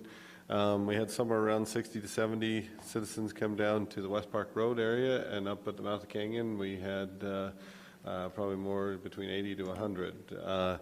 And this is a picture of those that came to West Park Road. Out of that, we ended up with about 70 pallets of sandbags that are all on a pallet, or most are on a pallet. Some are falling off the pallet, you can see in the picture, but we feel much more prepared to be able to respond quickly to needs, and so we're grateful for the efforts of the citizens. Also want to note that a number of the neighborhoods and HOAs have gotten in and cleaned the drainage channels in their neighborhoods, and have also filled some sandbags and got things prepared for their neighborhoods. And so we've taken most of the sandbags that were filled on Saturday, and we take them back to Public Works, and we will have a number of them loaded and ready on a trailer, so that all we have to do is hook up the trailer and go, if you will, to then help and assist and respond. Flows are, as we get warmer weather, flows are increasing, but these few days of cold here will give us a little bit of respite, and what we all need to hope and pray for is that we get just a little bit of warm, a little bit of cold, a little bit of warm, a little bit of cold, and then we bring everything down slowly. But we are doing all we can to be prepared, and we appreciate the efforts of the citizens coming together. So, Andy, we talked a little bit today when I was visiting about the road. You told me that Tibble Fork now, the water's coming over the spillway. Is that correct? Yeah, the interesting phenomena. It came over today because the snow had been so deep at Tibble Fork that they couldn't dig their way back into the gates to adjust the gates, and so they finally dug their way back in, and they opened up some more of the gates today. But yeah, Tibble Fork spilled over the spillway this morning a little bit, and they've got that adjusted and got a little more water coming out. By the time we get to high water, he'll have it down and empty as he can get it, as he's allowed to get it, to accept more water. But it had been on kind of the winter restriction, which was, we weren't getting a lot of winter down in the winter, and so you want to keep it fairly restricted or it'll drain the whole thing, right? And so, but interesting phenomena, because you couldn't get into it to open it because there was so much snow. So tell us about Dry Creek Lake and what Lehigh's plans are, because that lake looks pretty full right now, and as that backs up into Highland neighborhoods. Correct. So Lehigh, both through a combination of both North Utah County Water Conservancy District, they're the ones that own the actual flood control structure, and then Lehigh City, they'll jointly operate that during the runoff season. Recently, they've filled it very high because they were testing the dam integrity, the integrity of the dam structure. So they're starting now to pull the water back down to get prepared for the higher water. But they had to take it clear up to test it. Last year, there wasn't enough water to fill it up, and test it and things. And the dam's holding okay? Yeah, as far as I know, everything is good. They found a few bugs and things in some of their gates and things, and they worked through it and they got it all fixed. So I think we're good there. But they will, much like any of our flood control structures, what they'll try to do is let out as much water as they can during the day safely, so that overnight, because all the peak flows and the high flows that we see from the canyon always happen at night, because it gets hot during the day, but by the time it all makes its way down to the valley, it's more, in the middle of the night. How's the maintenance on the debris basin in American Fork or in the mouth of the canyon doing? So the debris basin is good. We were cleaning it today. The debris basin is good. The three cities and the irrigation companies between us, starting May 15th approximately, we'll gauge by the weather, there'll be 24-hour monitoring of both the debris basin and the weir at the mouth of the canyon. So we'll split up that duty between us, but that's anticipated to go on about a month, and that's 24 hours a day, 7 days a week that we'll have to be manning those stations there. And then, but we do have some equipment that's been stationed there, and we will have personnel allocated so that that things don't happen there that cause unanticipated water diversions into roads or other structures, the best that we possibly can. So I heard rumors that the city pressurized irrigation system is being pressurized, and that we're going to let people water all they want to here at first, plant rice or whatever they need to kind of disseminate the water. today, there's all sorts of water going down the river and just bypassing the ponds, and so I guess if anybody wanted to water their lawn tonight, we certainly wouldn't have any problem with it. So their pressurized irrigation system is ready to go? It is, by and large. I mean, there's little areas. What we had happen this year is we went, if you will, March was almost as if it didn't exist. March is normally a preparatory month for us to get things ready for pressurized irrigation, but really, if you think about it, 2 weeks ago today, we all had 12 inches of snow on our lawn. That was only 2 weeks ago today. It's all melted now, but it was as if it was just a really long February, and all of a sudden it turned into April, and March didn't exist because winter just kept on going all the way till suddenly it turned spring. So for the most part, the pressurized irrigation system's on and ready, and we are working through the last, little bits to get it fully up and running. But we don't right now anticipate the need to really. I mean, we don't want to discourage conservation because we don't want to break the good habits that people have made. But at the same time, there is, obviously going to be lots of water this spring, but there's also a need to have a lot of water make it to Great Salt Lake. And so the water that's not used will ultimately make it to the Utah Lake and then to Great Salt Lake. But yeah, the pressurized system's on and available, and admittedly, right now, not too many people are using it, but not surprisingly. But they can? They can. And are we going to notify people that they can? The newsletter did Okay. last month. It told them it would be available by the 15th. But there's always watering times and restrictions and different things that We didn't put that out as watering times restrictions. Yeah. Yeah, I mean, Some of our residents, I've noticed that Lehigh and, Lehigh, I think, is still trying to do some, I think they might send out water till May 1st, and others, I noticed another city still put out that they had restrictions on what your address was, maybe just to kind of keep that good habit up. But what you're saying is we feel like we have plentiful water this year. Go ahead and water.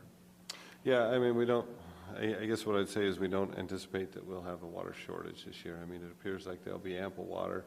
Whether or not we want to change the programmed watering days of the city, most people don't need to water more than every other day, and like I said, we have a lot of, people have really done a lot of good things the last 2 years. We hate to break all those good habits, but I don't think you're seeing this spring advertise some of those things quite as heavily as we have in past years. So, Andy, how much, when you look at the water coming down cubic seconds per feet? Yeah. Or cubic feet per second? Cubic feet per second. What do you guesstimate we're seeing right now up there at the mouth of the canyon? What? So yesterday it was flowing about 60 cubic feet per second. When we looked at it 2 weeks ago, we were about 15-ish. And tonight we're draining a little bit of Tibble Fork, so if you were to go over there tonight, it's going really strong. I don't know exactly what he's got it in tonight, but he's letting out a lot, and that's so that we can kind of restrict it for the next 2 or 3 days to do some additional work in the river. So he's making a little room in Tibble Fork, if you will, overnight. What do you think when we start to hit the peak with the AF River, what cubic feet per second do you think we're going to see? There's predictions that we could see as high as 1,000 cubic feet per second. So roughly, if we go through roughly that 1,000. 10 times what, if you went over tonight, roughly 10 times what you'd see there tonight. So as you go through that, as you go look through Highland City, as you go look, as we're going to have it going 1,000 cubic feet per second, as it starts to hit the bend by the golf course, because I'm just thinking, okay, it's coming out of, we hit the bends at the golf course, we're going to go down by Hidden Oaks, we're going to be hitting through Pheasant Hollow. Do we see any areas, as long as there's not a backup, meaning that we got debris backing up, are we going to be able to flow at 1,000 cubic feet per second? I think our bridge at West Park Road's questionable. That's our number one choke point, is that West Park Road bridge. We're actually we're trying to do a little work this week to shore those footings up and things. But that's, if you ask me where am I worried about, that's my number one point that I'm worried about is a bridge at West Park Road. If it spills at West Park Road, is it going into Pheasant Hollow or is it going? Yep, and there's a sewer line there too. So, Which is a problem. Yeah, I mean, our goal will be to get it back into the channel. If it happens to go over the top, we want to work as hard as we can to get it back into the channel. The road crossing in Pheasant Hollow is another area that, certainly warrants concern. Hidden Oaks could be a concern as well. My kind of debris aside, my number one worry is that West Park Road Bridge. That's a concern. Okay. And I'm going to ask you kind of a crazy one, but I think it's a good idea. Chief Patton, our fire chief, brought up an idea that we have our pressurized irrigation pond at the mouth of the canyon. That if we share with our residents, it is now during the day, we want you to water during the day. Now we'll choose a certain time. Just tell me how crazy we are. But if we say, okay, it's now May 20th, we have a lot of water coming. We want you to turn your sprinklers on during the day, bring down our pressurized irrigation pond.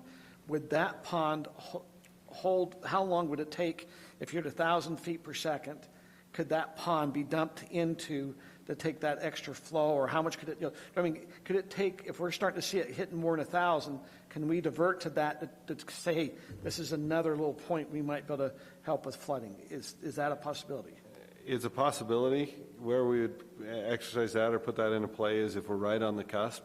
If we're right on the cusp and things are working but they look scary, that may be something that we pull into play.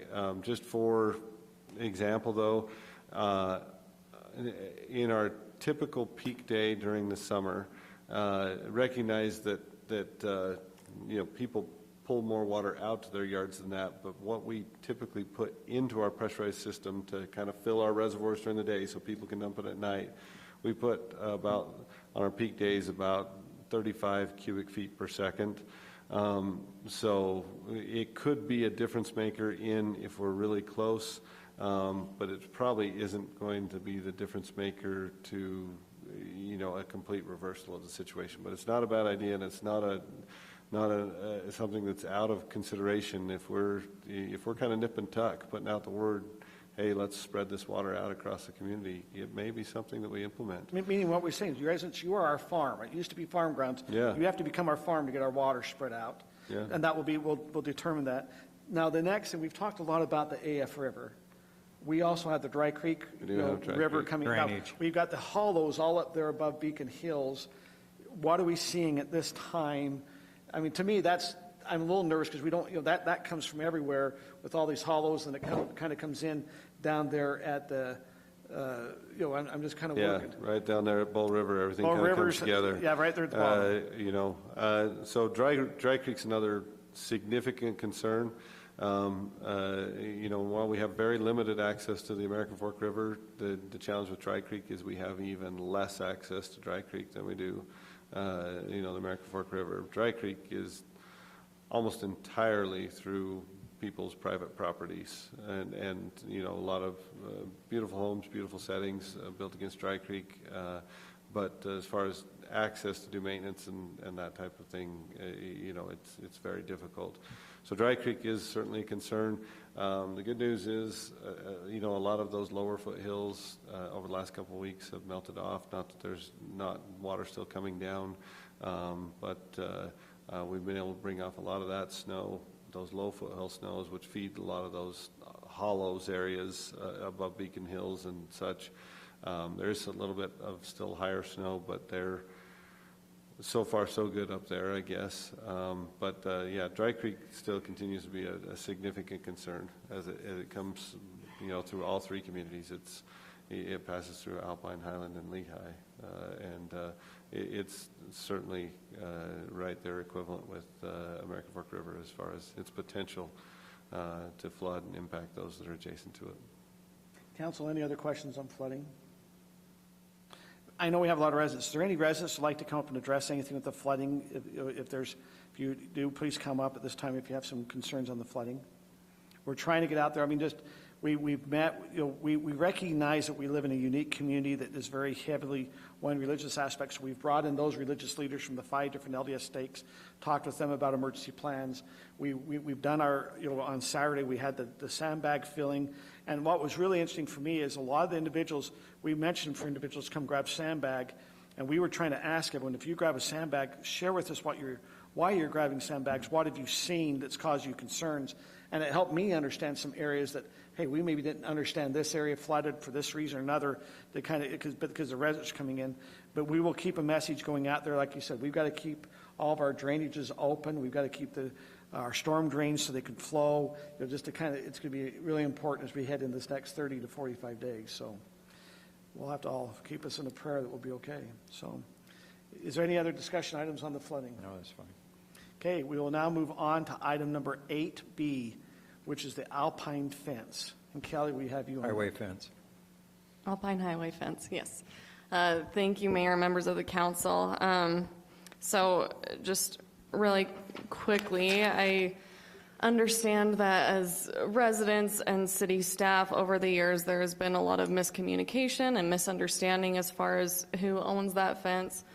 After extensive research with a lot of documents that we do not have digitized yet, I did eventually find some minutes that, and I can reference y'all to them. It was a city council meeting in September of 1995, but did go through, the city engineer at the time did clarify in the city council meeting that the fence was to be owned and maintained by the property owners. It is a theme wall fence, like y'all said. At the time, there was a Highland City detail for the fence at Alpine Highway. Found this as well, didn't know it existed.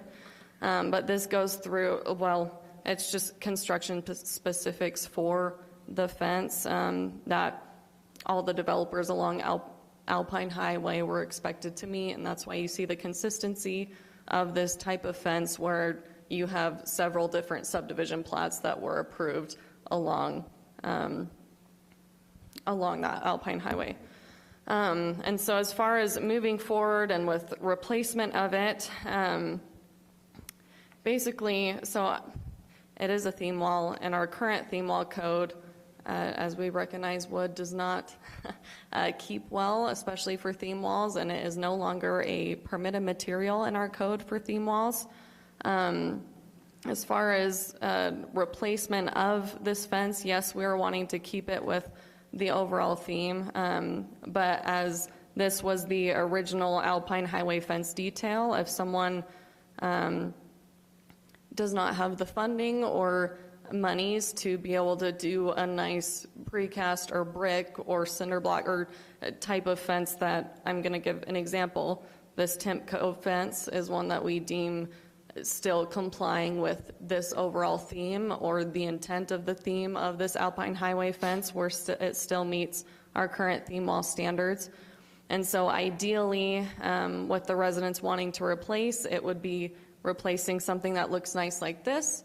We understand it is an expense, and so legally they could still, because this was an approved fence design at the time, if they wanted to replace it to these specifications, they should be able to meet these standards. We do suggest still getting a fence permit because it is changing an existing fence, and so that would give us the opportunity to review this and make sure that it meets our theme wall requirements or meets this standard. If y'all want a copy of this standard, feel free to reach out to me. Kelly Smith, that's my name right here.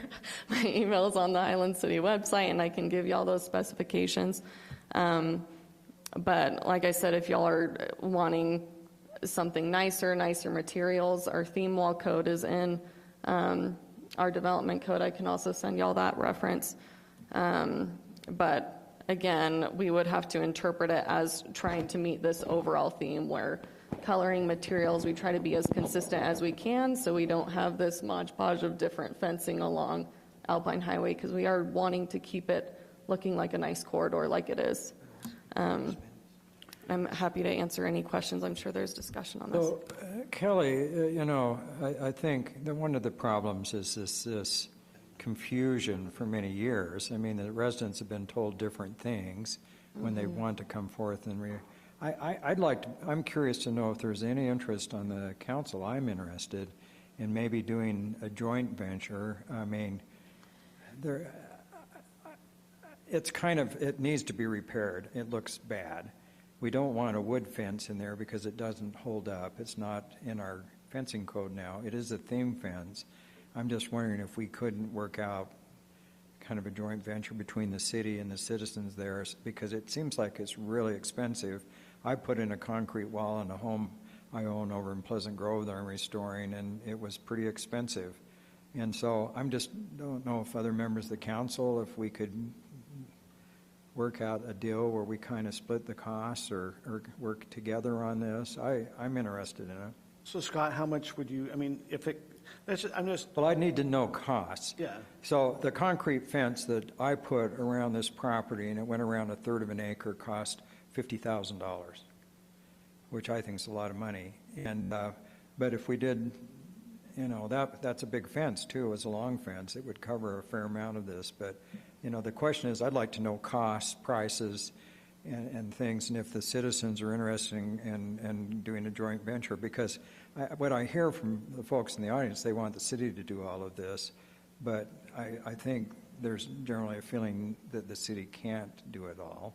So I don't know. That's just my thought. I'd like to see it replaced, but I'm just wondering if we could do a joint venture. Kelly, do we have other areas? I mean, yeah. So this is kind of more of a wood fence, or they have the brick with the wood fence. A lot of it, like you said, we've changed to more of a theme wall where it's more of that concrete, or you know, that's the cement type of fence. Correct. Are there other areas in Highland where we have similar type of fencing? I mean, I guess when I look at, if we do it here, you know, would there be other areas we'd have to look at that we'd have to do the same type of maintenance in other areas? The issue is that we don't, any of the theme walls throughout Highland, we do not own. Like Ridgeview, the theme wall that's being put in along North County Boulevard, we do not own. The theme walls that are along commercial properties, it's all, it is a requirement of our development code to have a theme wall, but it's never meant to be owned or maintained by the city. It is expected that they, when replacement is needed, that the owner pays for that maintenance if need be, and that they keep that design that was approved at the development review stage. And so as far as if there's other fencing throughout the city that looks like this, like when this detail was adopted by the council, it was like specifically for, it was actually both Alpine Highway and 11,000 North. I followed along Google Maps to see if I could find this fencing anywhere, and there wasn't. There is a wooden fence, but it doesn't have these brick pillars to this detail, and so I can't see us having this anywhere else, and even if it was, we wouldn't own it. And then you mentioned this motion was made in September of 1995. Do you know the date? September 26th. Okay, I'm right here. 30 years ago. So do you have what that motion was? I'm right here at that date. I'm just. It wasn't a motion. I can send it to y'all, but it was discussion upon the approval. It was the final plat approval for Cornerstone Plat B, which is one of those subdivisions that abuts Alpine Highway. I pulled out all of these all these approval minutes for every single one of these subdivisions, and this was the one that I could find where they actually discussed the Alpine Highway fence.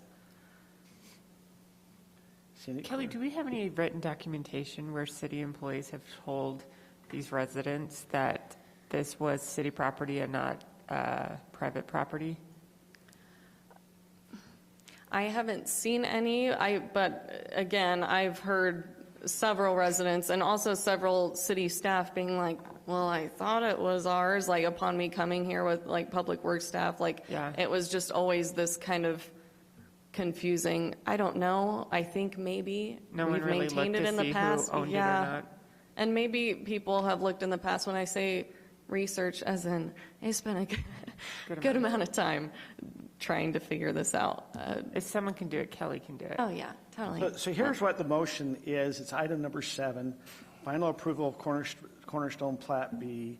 It goes in and it explains that Victor Hanson explains the city would take over the 20-foot sidewalk and landscape maintenance and 10-foot easement. The developer would put in the fence, and the property owners would be responsible for both sides of the fence. Is that the one that you're relying on? Okay. So Kelly, there's never anything added to the property about the responsibility for the fence? Sorry, can you say that one more time? So added to there's the no property. documentation on the property records or anything about Oh, responsibility of it being for the like fence? dedicated to the city for ownership, nothing that I had found, And Or whether the property owners are responsible. nor in our current plats. Rob, one of the, maybe this isn't you, but I feel like you're interested in this conversation. I very much am. I know. One of the residents mentioned impact fees, being able to pay for something like this. Is that an accepted use of an impact fee or no? Impact fees cannot be used to Maintain. raise a level of service or correct a deficiency. It's only for new, and I'm not sure you could even use it for a fence like this. That would be a pretty big stretch for an impact fee. I have a question. Rob, is there some sort of statute in place that's even remotely enforceable in terms of uniformity? It seems like private property rights, you can set like a general standard, but there's a million variations on that particular standard. So we're trying to avoid a patchwork, and the only way to avoid a patchwork is to put a very specific design in place. Is that within our ability as a city council, or is that impinging upon private property rights? Yeah, I'm not sure if we could go so far as to say, we can at the development stage, which is when the theme walls are first designed, is they have to propose a design, the city approves it, and can kind of require this standard, which is what was required back then. I don't know that we could adopt a fence regulation that says all fences within Highland City shall be exactly 5 feet high and made from the following material, shall be exactly this, and have like a diagram for a private improvement of that type. Let's just say we said we're going to put a precast fence along the entirety of this particular thoroughfare. Those are like, what, $80 a linear foot or whatever they cost? They're expensive. Isn't that, it used to be 45, but I think it's probably 80 by now. Do you think 80? Yeah. So $80 a linear foot. So how many feet is that? And how many hundreds of thousands of dollars is that going to cost? So I don't even know. I don't mean to sound harsh, but I don't know why we're having this discussion. If we can't enforce uniformity and we don't have the money to throw in hundreds of thousands of dollars for private fencing, because then we establish a precedent, and then what's the definition of a thoroughfare or a major artery? Then other people are going to say, hey, you kicked in money for them, kick in money for us, and by the way, we don't want to pay any more taxes. So I don't mean to sound harsh, but I don't even know why we're having this discussion. Yeah. So there are, I mean, I think you're touching on a couple of potential issues, which is if the city were to go in and say this fence will be maintained exactly like this and there must be a fence, essentially the city is taking that property and using it for the city's purposes, which is to maintain a fence. Which at that point, the argument would be, well, the city doesn't own that currently. It's not dedicated to the city, and the city probably should pay someone for that. Otherwise, the city can regulate fences and say, if you want to have a fence, here's how you can put it in, which is what the fence code essentially does. It says a theme wall is something along these lines that has some details on how it is to be constructed, but within that framework, it can be whatever the property owner desires. So can we impose our will over theirs because that fence is ugly? I mean, that's pretty subjective. I don't know how you determine what's unacceptable from a visual standpoint and what isn't. Now, structurally, if it's a safety issue, but a wood fence falling over, I don't see how that's necessarily a safety issue, but. Right. So what I say, like our fence code, we would encourage uniformity, but I don't think we have anything in FEMA that says it must be between property owner to property owner the exact same fence, and I don't think we could enforce that. So we could encourage and say, let's all get together and maybe vote or something, but I don't see how But if that's. the property owner decided to do something on their own, as long as it met our standards for what that fence needed to be within the realm of it, the city would have to say that's fine. And there are other theme walls within the city that are a bit more hodgepodge, where they don't line up lot to lot in the exact same conformity. My street is a hodgepodge. And that's what this would. You've got yes. concrete, you've got other materials, you've got wrought iron, you have a lot of different materials. It looks good, but it's a hodgepodge, but it seems like private property rights, and they can do what they want as long as they're going with city code, unless we encourage something. But then that goes to what Councilman Smith said, and that is encourage through participating financially. But then where does the money come from? That gentleman's had his hand up for about a I half an hour. agree, but at the same, I want to actually, if the council had some discussion points with Rob that we got through that, we will allow the public to have a comment in just a minute, but just, is there, on this specific item? I just have one question. So Kelly, in your research and looked at property lines and stuff, do we have documentation that those fences are in people's property, that their property line goes beyond that fence? Do we have documentation of that, that those fences are in their property? So she's like So we have this council thing So that 30 says years that ago. The but- city will maintain, so this goes further on. It says responsibility of both sides of the fence. The city will maintain the 30-foot easement between the back of the curb and the property fence. The property owner will be responsible for the maintenance of the fence. Now, that's probably a question, is where, is it up to 30 feet and then it becomes the property owner's owner? And is that fence on their property? So location of the fence, at least looking at it right here, looks like it's right on property line. So it's just, I mean, the same as how it is for any other private properties that have fences in between. So it's just right on the property line? Yeah. I feel like when it comes down to it, we've established that this is private property, that it needs to be being maintained by the owners. And I think next steps are if homeowners want to maintain or upgrade their fencing, then they can just go and talk to Kelly about it and work out a solution that way. But setting They have to get a fence permit, Yeah. so. But setting precedent for the city to come in and maintain and upgrade private property, once you start on this fence, who else's fences are we going to have to do? I just think we can't go this route of, maintaining and upgrading people's private property. So once again, go ahead, Sarah. Yeah, well, I was just going to agree with Kim and Tim, and I was driving around looking at not just this fence, but we have quite a few areas with themed fencing in Highland, and I think it really does open up a Pandora's box. So I agree with everything that Kim just said. So Rob, I want to just ask a question again. The city, it appears in the past, there's been a mixed message out to our residents. Hey, we own, For 30 we years. maintain.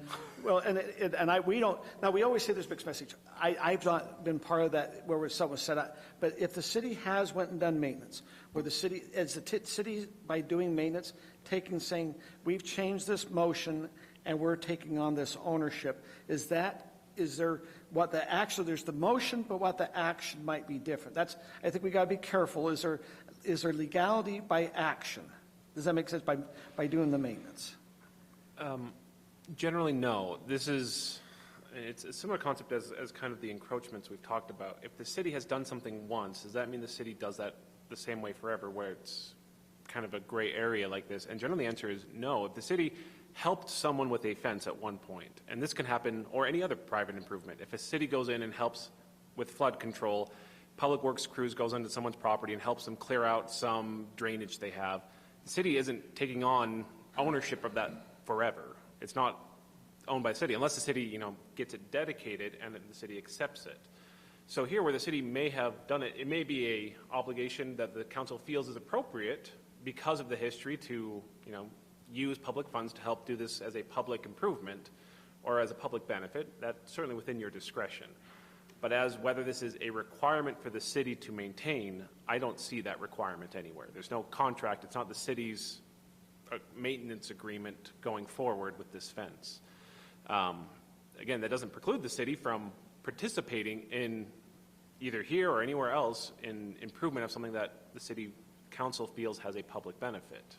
Or if the city, for example, like was Tim talking about and Councilmember Smith, where if the goal is uniformity, the best way to encourage that or to enforce that is by participation by the city, where the city can say, well, it's how the federal government acts all the time in the state, where they say, oh, if you want these funds, you do what we say.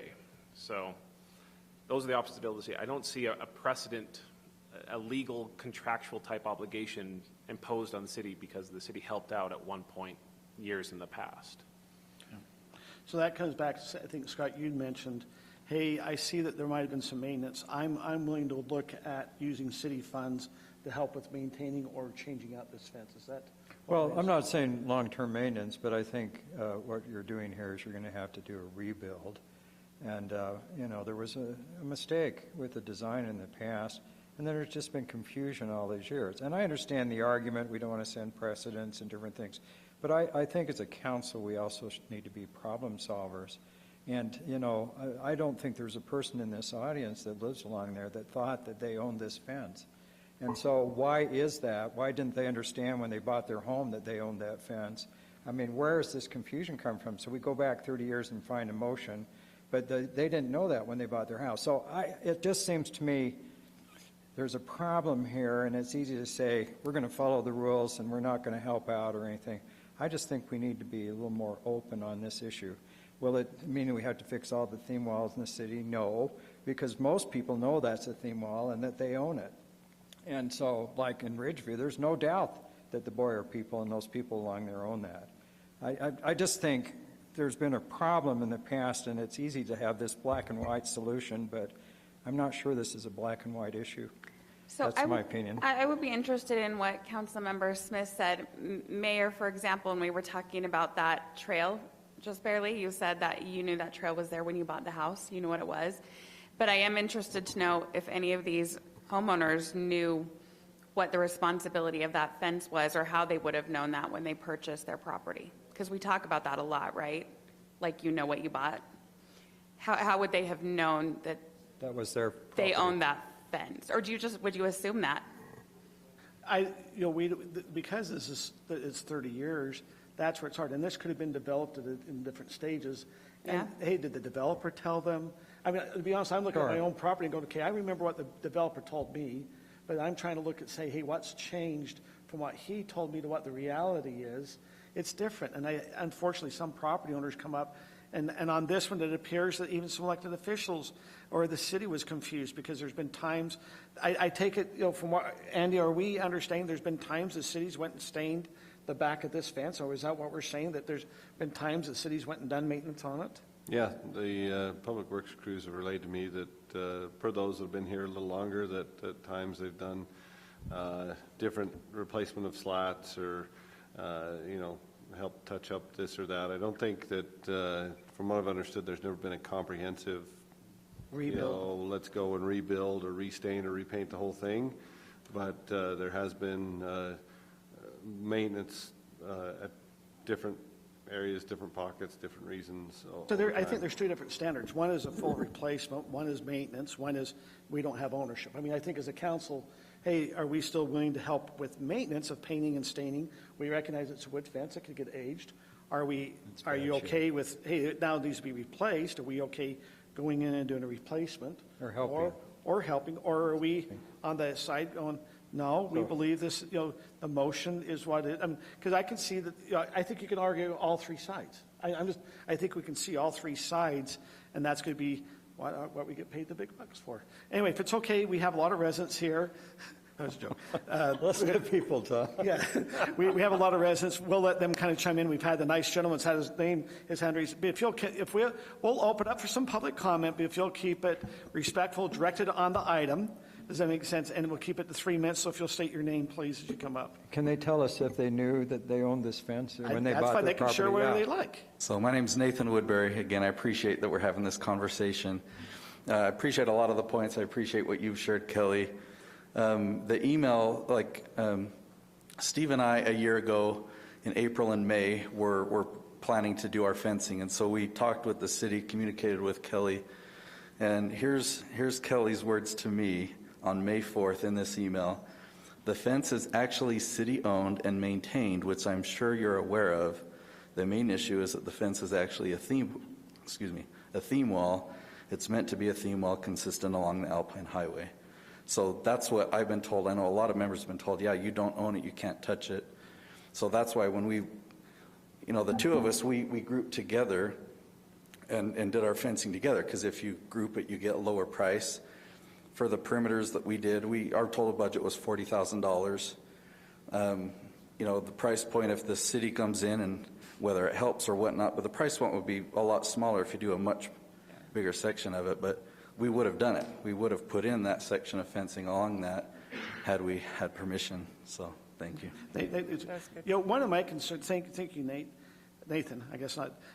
One of my concerns is that if we try to say we'll participate, it's really hard to say you have 10 property owners to get all 10 to bring money in. I've tried to do it even on property that I have neighbors buy. Hey, who will share, who won't? And you always hear about, hey, my neighbor never paid for his half the fence or things. You know, but you're right. I mean, you can see this as an item because it's a question the residents have had: who owns, who maintains, and the city as an action has been maintaining. That's at least what we can see. So, okay. Anything else? Thank you. Anyone else would like to come up and address the council? Please come forward and.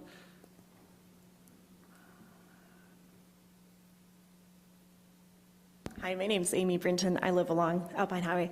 So I just wanted to chime in to be one of the people who don't know, and I'm kind of hearing murmurs back here. Everyone's like, no, we did not know, we did not know. In fact, we're told explicitly the opposite, that we couldn't do anything with this fence. One experience I had is my son was doing his Eagle Scout project, and he came to the city, said, hey, Public Works, do you need anything done? And they said, yeah, one thing we're struggling with is maintaining this fence. It looks horrible. And so you have to do this certain stain color, and you know, this certain section is the worst section, and we'd like you to fundraise. So he went out and raised $600 as a 14-year-old and got volunteers together to paint the fence. So I don't know why I would think that wasn't a city fence. And I didn't read the minutes from a city council meeting from when I was in 7th grade. So I did not know. That's my main comment. That's the issue, I think. Okay. Yeah.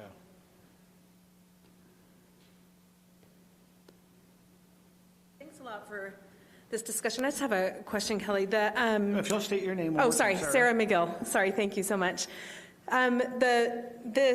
You said this was from the developer of Cornerstone. Was that right? So this was like a Highland City detail that was given to each of these developers, as in you need to. Oh, okay. meet So this to all the detail. developers, because when you said Correct. Cornerstone only runs from IHC to Right. 10700. This was just one of the several subdivisions Okay. that I just wanted to happened clarify. to find minutes that talk specifically about the Alpine Highway fence, whereas all the other subdivisions didn't talk about it in the council meetings. But Thank you. I just wanted to clarify that. I've asked multiple mayors and at least 3 city councils, and every time told, you can't change your fence. You can't put in precast. It's a city fence. So just for the record.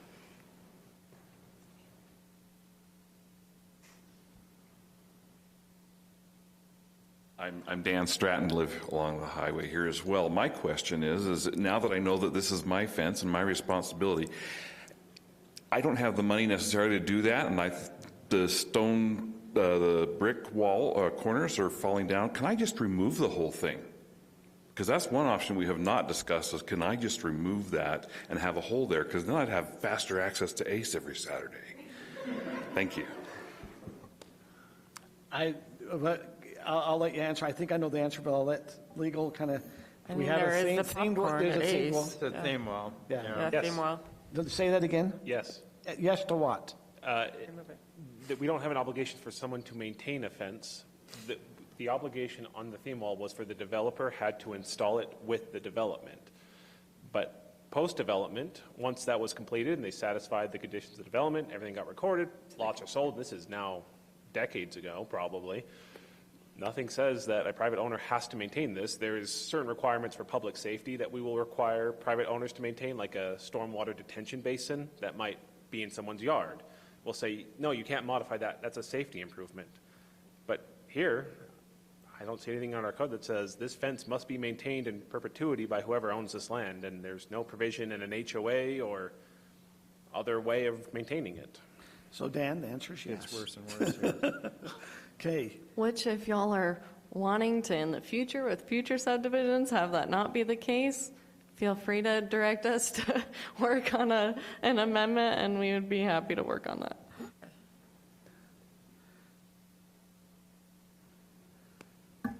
Just from a friend, kind of going back, Councilman Ball, to your comment earlier, he just said if there's a history of behavior or practices that suggest an agreement between the parties, which we've established there has been, tacit contracts can be legally binding and enforceable in certain situations.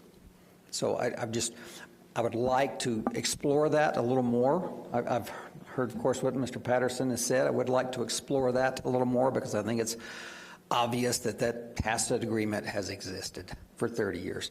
And so Kelly, can you go back to that email that you sent to Nate? So was that in fact a misquote, or where you said that was indeed city property? So just like everyone else, that was, and I've been here for not yet 3 years, so I'm just gonna add that. But I sent that email after discussing this with my boss, with park superintendent, with a couple other representatives from Public Works, and I got that same response from every single one of them, and they have a lot more institutional knowledge than I do. So that was my response. Obviously, when it's come up in a couple council meetings recently, I had several council members asking me to look further into it. And so yes, I did take that time to dive deep into it and find out this information for myself. So yeah, I appreciate that it. was reasoning for I that. appreciate that. And I guess for the record, I would suggest that's just another titch mark on, this tacit agreement understanding from employees, even the city planner. In the end, I guess it is a conundrum, a difficult one. We understand as taxpayers, and some of us as other public servants, the fiscal responsibility to citizens, but also the responsibility of a council for budgets. Would it be cheap? Absolutely not. Would it be a one-time investment for everyone in this room? Likely. A precast concrete fence is the code for a reason, right? Because it's a one and done. And we never have to probably consider or talk about maintenance to any degree or replacement for the life of really anybody in this room. That's why Nate and I did it. That's why probably you did it for yours. Exactly right. Councilman Smith.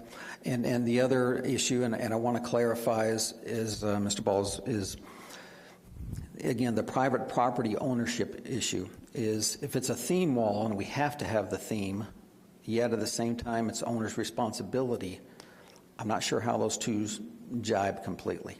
So if it's the owner's responsibility, we can do what we want. No, but it's a theme But you wall. also have a code of the city, so this is, it's a code that everyone, it's not just your subdivision has to follow, everyone throughout the city. Yeah. So. And if it's, and I'll leave with this, and that is, if one person in the middle does one thing and everyone else leaves the wood fence, is that still a theme wall?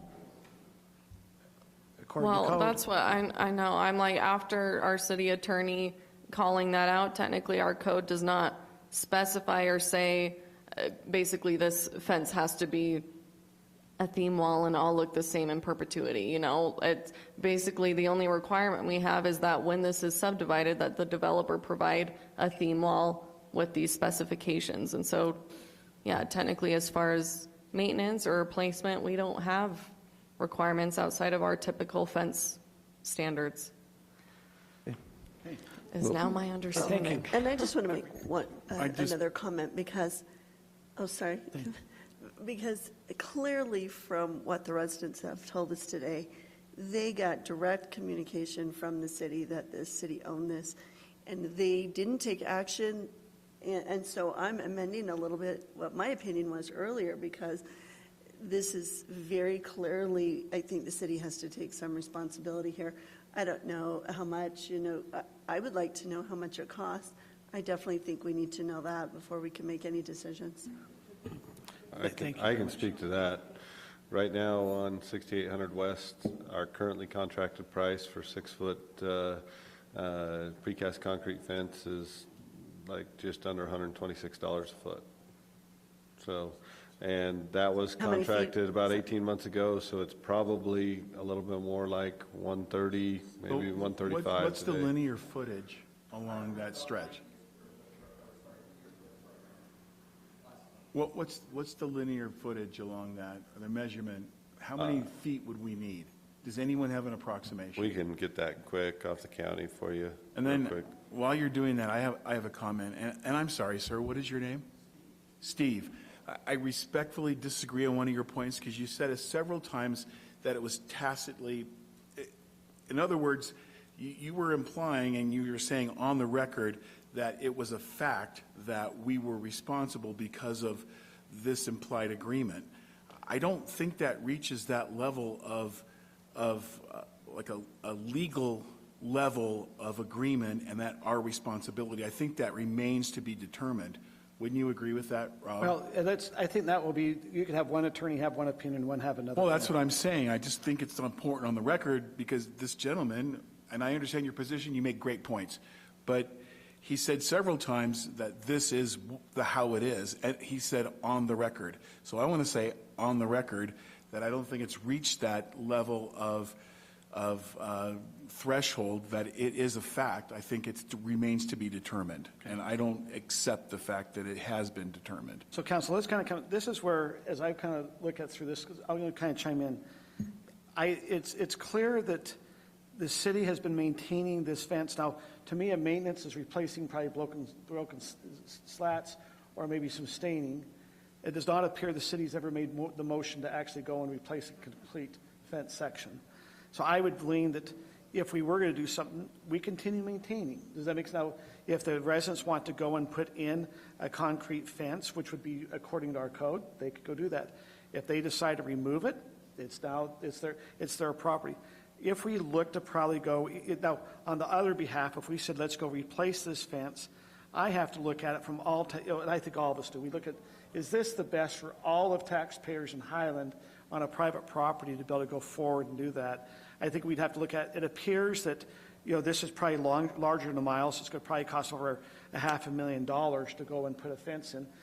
And you can decide if you want to do a share on this, what you'd like. But to me, if we have been maintaining, I can see a reasoning to continue to do some maintenance on it. Does that make sense? Because that's what it appears they've been told. Now, on the ownership, it appears that we never had ownership of this, and we've heard that we can take it down or they could replace it. That's kind of just where I'm thinking on this. Now, we need to give staff some direction right now at this time. So if we all can kind of chime in and give them direction. So, Sarah, I think you've kind of chimed in. Would you maybe, if you could be concise, are you looking at maintenance? Are you looking at, hey, we want to kind of do some replacement? I'm sorry, we have the... No. That's not cool. Okay, there's not, at this time, we're not having public comment. So you just decide to shut it off when you want to shut it off and no one else can comment. Okay, so... I'd probably let him do it. Go ahead. Yeah. Come on up. Go ahead. We'll let you... Sir, come on up if you'd like to discuss. Sir, if you'd like to go ahead and make a comment, we'll allow you to do that if you'd like to. Okay. So, Council, at this time, if you feel like you have the information, what direction would you give staff? I would give the staff, look into the information about, is the fence repairable? Meaning, can we actually do maintenance? Because I'm not sure, at some point, you can no longer do maintenance. That has to be replaced. 2, what is the cost going to be? And then we need to consider, are we going to do part? Are we going to do none? Are we going to do all? I don't know the answer to that. And I don't know what is reasonable, to your point. What is reasonable to use all of the taxpayers' money on? Is that this? And so I would certainly just like more information. I would like time to think about it. I certainly appreciate the information from the residents. I thought that was very helpful, so I appreciate them taking time to come here and spend time with us. But I want more information. But one thing I think is clear, that the city has told the residents it's city-owned. I think that puts us in a difficult spot. I'm not saying that we have any obligation because of that mistake. I am saying there might be some ethical considerations that I certainly personally need to think about. So what you would be directing staff is to go forth and look at what we've maintained, but also what the cost would be to replace. Mm-hmm. And see if it's even maintainable, because there might be, my hunch is that there's sections in that fence that may not be maintainable. They need to be replaced. Okay. Brittany, where are you kind of at on this? I agree with Sarah. I would like to know if the fence is salvageable at all, and if so, what the cost would be on that, as well as replacement. How many homeowners are there along the fence? 10? Is that what you said? Oh, no. No. There's a bunch. Over a mile run. But, so how many, in total, though, that back to the fence? Do you know? So I would be interested to know, because if we did, I think the mayor's right, that if you did some kind of a cost sharing something, I'm trying to understand how you can't compel participation. Right? When we've tried it before, it's been hard. Well, I guess the only way to compel participation, if the city is willing to do a cost share, just say if you're willing to participate in replacing this fence, at this moment, the city is willing to give you a stipend to go towards that repair cost. It is at this moment, though. And maybe you kind of address where the city's getting the bid at 126, and yet we had a resident at 90. That is one of the concerns. City will have to do full engineering. There's some bonding. We cannot prepay 50% down, so it keeps limiting who will come and do the work. It's unfortunately what happens with government, where what you're saying is better to say, if you're going to do this, the problem is that we'll pay once you get it put in. There's a reimbursement. Yeah, a reimbursement of a certain per square foot is what you're. I'd rather do that. Sarah, so we don't, Sarah, are you kind of favoring what, Sarah? You'd like more information on the cost and on maintenance too? Is that what I understand? Please. By the way, it's about 30 homes. 30 homes. Thank you. Hey, Scott, I kind of think you know where I'm at, but I appreciate all the comments. And, when I ran as a fiscal conservative, so it's hard to kind of say, okay, we're going to spend city money on this. But I think this is not a black and white issue, as I said. The fact is the people that live along that fence for years have thought it was city property. And it's right now, it's deteriorated. It's like my favorite term is it's butt ugly. And when you have that, it makes the city look bad, and it doesn't do anything to enhance property values or why you'd want to live in Highland. I think we have a problem. I think there's a solution, and I think it's going to have to be a joint venture. That's my concern. And yes, I understand that we'd be using some taxpayer money, but these people are taxpayers as well. And I just think that anything we do to beautify the city and make it a desirable place to raise our families, sometimes we have to kind of spend some money to do that. And so I kind of think I would like to know the expenses, just like Sarah and Brittany have said, what our options are. And then I think we need to have an honest discussion with all those people along there and say, look, is there a way that we can help as a city? We're not going to pay for all of it, because it's your private property, but if there's kind of a joint venture or some sort of compromise we can make, I think that's the answer, because I think the benefits of having this fence look the same all along that side are greatly outweigh having a hodgepodge and a lot of ill feelings with the residents, because they've been told for how many years? It's not just you, Kelly. I mean, they've been told from several councils that this was city property. So, let's see if we can make amends. There's been a mistake made. Let's see what we can do. That's kind of where I'm at. And I know it's an expensive venture, but I don't know. I think there's some real upsides if we do it. So Kim and Tim, we have 3 council members that kind of chimed in, and given direction to the staff to go get some pricing for the fence and things. Is there anything you guys would want to give direction? Or I'm just along the same lines, get direction on whether it's repairable or it needs to be completely redone, and then go from there on what the citizens want versus what the city can do to help out. I'm a little conflicted. In the beginning, it was pretty black and white to me, just because, like Councilman Smith, I'm a fiscal conservative, and I want to draw the line between what the city is responsible for and what citizens are responsible for. I was pretty black and white on that, but then Sarah made a good comment, and that is, it's not necessarily a legal responsibility, but more of an ethical responsibility because of what you've been told. So my position has softened in the past few minutes because of what Sarah said. I agree with Scott that increasing property values and helping to beautify the city benefits all of us. However, I'm concerned about where that stops and where that starts and where that stops, because you could make an argument for putting up statues or putting up, you can make an argument and spend unlimited amounts of money, which we're not willing or able to do. So to sum this up, I would say I agree that we need to find out the cost, and the gentleman the one behind you to the left, Steve or Nathan? Oh, here. Yeah, the angry person. And I say that in good natured because I also was a little softened by you because you obviously have a very strong feelings about this.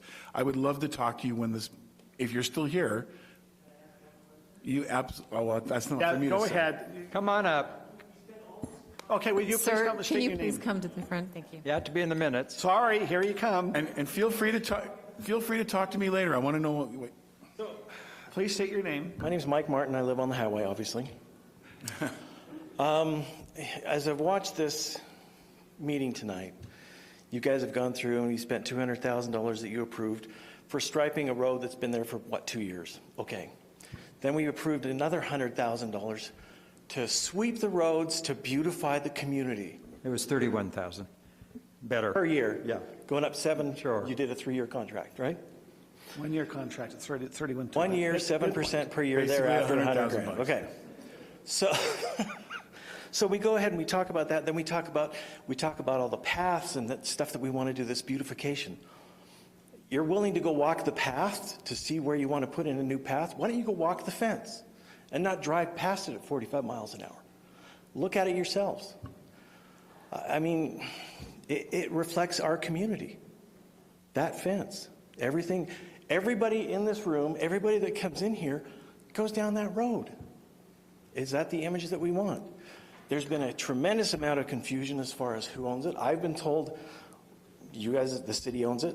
I've taken scouts out there on two occasions, and we've stained it by stain that was provided by the city to be able to do that. So in my mind, the city's always owned it. We couldn't do anything with it. Now we get thrown the bombshell, hey, you guys are responsible for it because you own it. Well, now maybe we're going to do a joint because there's been some confusion. Well, what would you do? I'd spend money on the fence and not on all the bloody parks and all of the walkways. You're saying that the city, sure, all taxpayers in the city should pay for that stretch of fence. Everybody uses it. True or false? Well, I have a fence in my yard that needs to be replaced, and I have a lot of people come past my house. Right, and does everybody in the city go past your house with that When fence? I do my Christmas lights, yes.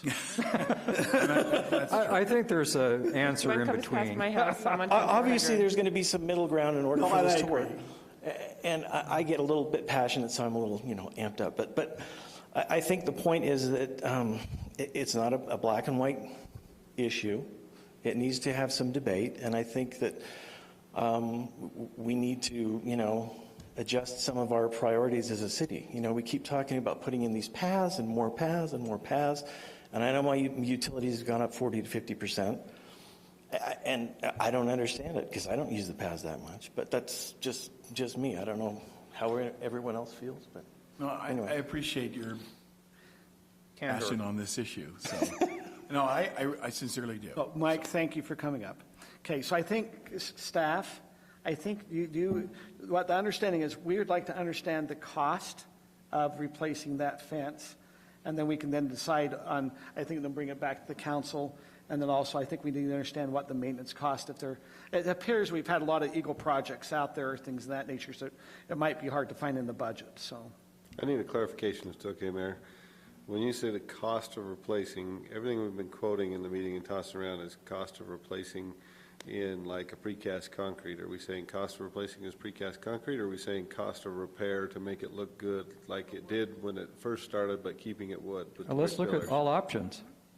So what they're saying is keep it existing if there's, I guess, so that's the question. That's what I say, maintenance, or you could just, that's where it's going. Is the maintenance where we're going, okay, we'll still keep helping stain and do little slat replacements, or are we going to replace sections? With concrete. I think that's your question. Is the section replaced in wood, or is it going to be coming now to the new standard? Because right now they could replace it with wood because that's what the code was when it was built, correct? But you're saying the new code in the city is now there's cast concrete. Yeah, there are other materials like stone and brick, but yes, it's not wood and not vinyl and not chain link, that sort of thing. Do you want bids also on wood? You can keep the look and use something like Trex, which would be better than the wood because you can't doesn't maintain the weather. wood. If I'm not, no? We don't allow that Got one. a hard no there? Okay, hold it. Well, we have to be careful. If it's not in our code, we have to either keep it wood or go to what's in our code, or we have to make an amendment to our code to allow the Trex. You can do Trex, but we'd have to go do amendment to the code to allow it. It's We could do not- chain link. It's if not you- vinyl, but, and it's not chain link, so, it looks like wood, but. Can I ask Councilman Ball a question? Yes, sure. Yes, sir. So from your comments, does it mean that I'm not going to get my statue? Because I thought I would be That's- the cheapest one because I'm the shortest one in the county. That's already in the budget. Oh, okay. Okay, so council, can you help? Just me with that? kidding. Are you wanting them to get any price on wood fencing? Yes or no? Yes. So you're okay with wood fencing going back in? I'm just saying, wood fence, yes. No, just, that's what was I think we're approved. just kicking the can down the road if we do that. And do we want to do that to a future council where we'll be, well, we won't, but the future council will be here 30 years down the road, they're going to have to talking replace about the same thing. So I can't remember who said it from the audience, but someone said one and done, and that's probably a good idea. Okay, so you're one and done. What's the rest? Where else? I'm kind of one and done. Okay, one and done. Anyone else chiming in? I need one more to chime in, either one and done or give other direction. One and done. Okay, we got three, one and done. So what you're looking at is a cast concrete fence replacement. And then that will come back at a later date that will be put on the agenda, probably as a discussion item again. And usually what we do is we bring them as a discussion item before we do a vote. So we can then discuss it, look at it, then if there needs to be other things, then they'll bring it on another agenda for a vote. So the next item will not be a vote, it will just be another discussion item. So I assume the concrete would look like Tim Cove? We'd want to be consistent with That's that. what we would try to do, I'm Yeah, sure. make it look like Tim Cove Cove. isn't Tim Cove? precast, Oh, that's it's Tim like Cove. this like the cement block that's stained. Uh-huh. I don't remember what the actual term is, but we could also do precast concrete that looks very Like similar that. to that, yes. So for residents who are here, I'd recommend if you have thoughts or things, reach out to your city council members. They're all going to be responsive. You can email them, you can call them, or you can visit with them and have them come out and look at the fence. Does that make sense? That they represent you, so get a hold of them. But this will probably be coming up. I would imagine we have budgets coming. Just if you're looking at time, it's going to be a little bit of time. The next couple of council meetings, we are in the middle of our city budget approving and all the different things that way. So it might not be till the first part of June. I think, probably where we start getting bids. Is that probably right? Can you get it earlier? It wouldn't be on the May 2nd agenda. It could be the May 18th, maybe, or the May 16th. It'll be a couple of council meetings before it comes back, in all reality. Just trying to let you know timing. You look on, and you'll want to look on the agendas ahead that will help you know when it's coming up. It will come as another discussion item. So, thank you. Okay, we will now move on to our next discussion item. Got to get back in.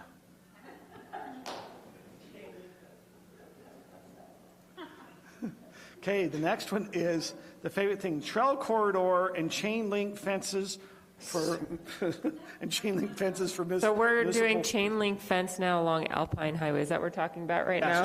How did you know? It is a chain link fence around Alpine Highway. Got to keep that theme. Theme fence. Okay. Thank you, Mayor, members of the council. These are two completely different topics that we kind of put into one communication item. So first, I'm just going to focus on the trail corridors real quick. So in our development code, section 3612, where we go through fencing, there's fencing specific for adjacent to trail corridors. And oh my goodness. In certain situations where if you have less than a 40-foot wide corridor and it's not immediately adjacent to a public street, we do require that the top 2 feet of the 6-foot fence be 55% open. Or there's also circumstances where if it's wider than 40 feet but it's not visible from 2 public areas such as a street or park, we would also require that material. It also gives an allowance for the zoning administrator, to approve an alternative fence design if basically it meets the intent and purpose of us requiring the top 2 feet being 55% open. Again, it's mainly for public safety and also feeling like you have aesthetically more of an open corridor while you're walking trails. I have a few pictures. This is actually from Canterbury North. These are 2 examples of 20-foot wide trail corridors, and so you have kind of like about 5 feet on each side. And with all of the fencing in Canterbury North, all meets these requirements, and so this would be a really good one for y'all to walk if you have the opportunity, and if you're already looking at it for the encroachments, it would be a good idea to kind of think about this too as well. They also have 30-foot wide trail corridors, so on both of these, by code, they would have to have that open style fencing. Again, they meet it along all of these. And so basically, to my understanding, what the question was for us to bring to the council for consideration is if we were, or if the council was amenable toward allowing 6-foot solid fences for less than 40-foot wide corridors. And so this honestly is, in my opinion, more of an aesthetics question, where when you're walking down these corridors, if you feel comfortable on this 20-foot wide corridor, which with us selling open space property, this is what we're going to see most commonly throughout the city. And if y'all feel like it would be a good idea or is okay to have 6-foot tall solid fencing, that would be to y'all's discretion. Obviously, there is the public safety issue where we aren't wanting to create these alleyways where you have children walking at night or in the daytime where there's no visibility from neighbors. That's kind of the intent with having it only 4 feet tall solid, and so you have kind of this neighborhood surveillance or neighborhood watch, keeping the children safe along the trails. So that's kind of that discussion. I think maybe we do split these, and so if y'all want to talk about this one first. Can I ask some questions about it? Because I'm actually one that asked about this. So in my mind, there's no doubt that if it's a 20-foot wide corridor, you need the open fencing at the top, no doubt. Okay. And I think I would assume there's pretty much 100% agreement on that. Where you get into these kind of gray areas, again, is when you're 30 and 40 feet out. For example, on the east side of Wilmington, where some people are buying the corridor, even when they buy their property, there's still a 30-foot wide corridor. So the other side of that corridor is the new development at the Hollows. So if you enforce this at 30 feet, then the new development along the Hollows, all those people along there need to have an open fence because they're on a trail corridor. And I think that's going to be problematic because a lot of those people are going to want a concrete fence along there. And so my gut feeling is once that corridor is 30 feet to 40 feet, I don't know where we came with the 40 feet. It was passed in a previous council, and you're just stating the facts. But I'm kind of thinking of once you get to 30 feet, that you could put a permanent fence. But I think it's going to be hard to enforce when one side is open space and they've got 30 feet across, and the other side isn't open space, but they have to, because it's a trail corridor, have a stressed concrete wall that's open the top couple feet. Has that been discussed with these developments along the Hollows? Because they're building those homes now, and are you telling them they have to have their, because it's 30 foot in that trail corridor? The only fences that I've seen so far have been on the east side, and most of that hollow area is all wider than that. Sure. The only part that it kind of it's all more than 40, the other trail. But Kelly, I think the question is, so let's assume the Hollows, so they have Wilmington on one side, is it 30 feet you're saying, Scott? Yeah, it's 30 feet. You have 30 feet from where the property owner from Wimbledon's at to the new development going in, they're 30. If the people from the Hollows come in, would you require them to then do a 4-foot and a 2-foot open, or could the Hollows go in and put in a solid fence? And it would be the same requirement. It's just any property adjacent to a trail. It's not just specific for open space subdivisions. Also, well, I guess it depends on if they sell. Right now, what I'm measuring is a little over 40 feet wide. I obviously, with some of these purchases, it became it goes down to 30 less feet. than. This one, it's not necessarily applicable because it's directly adjacent to a public street. This now goes through.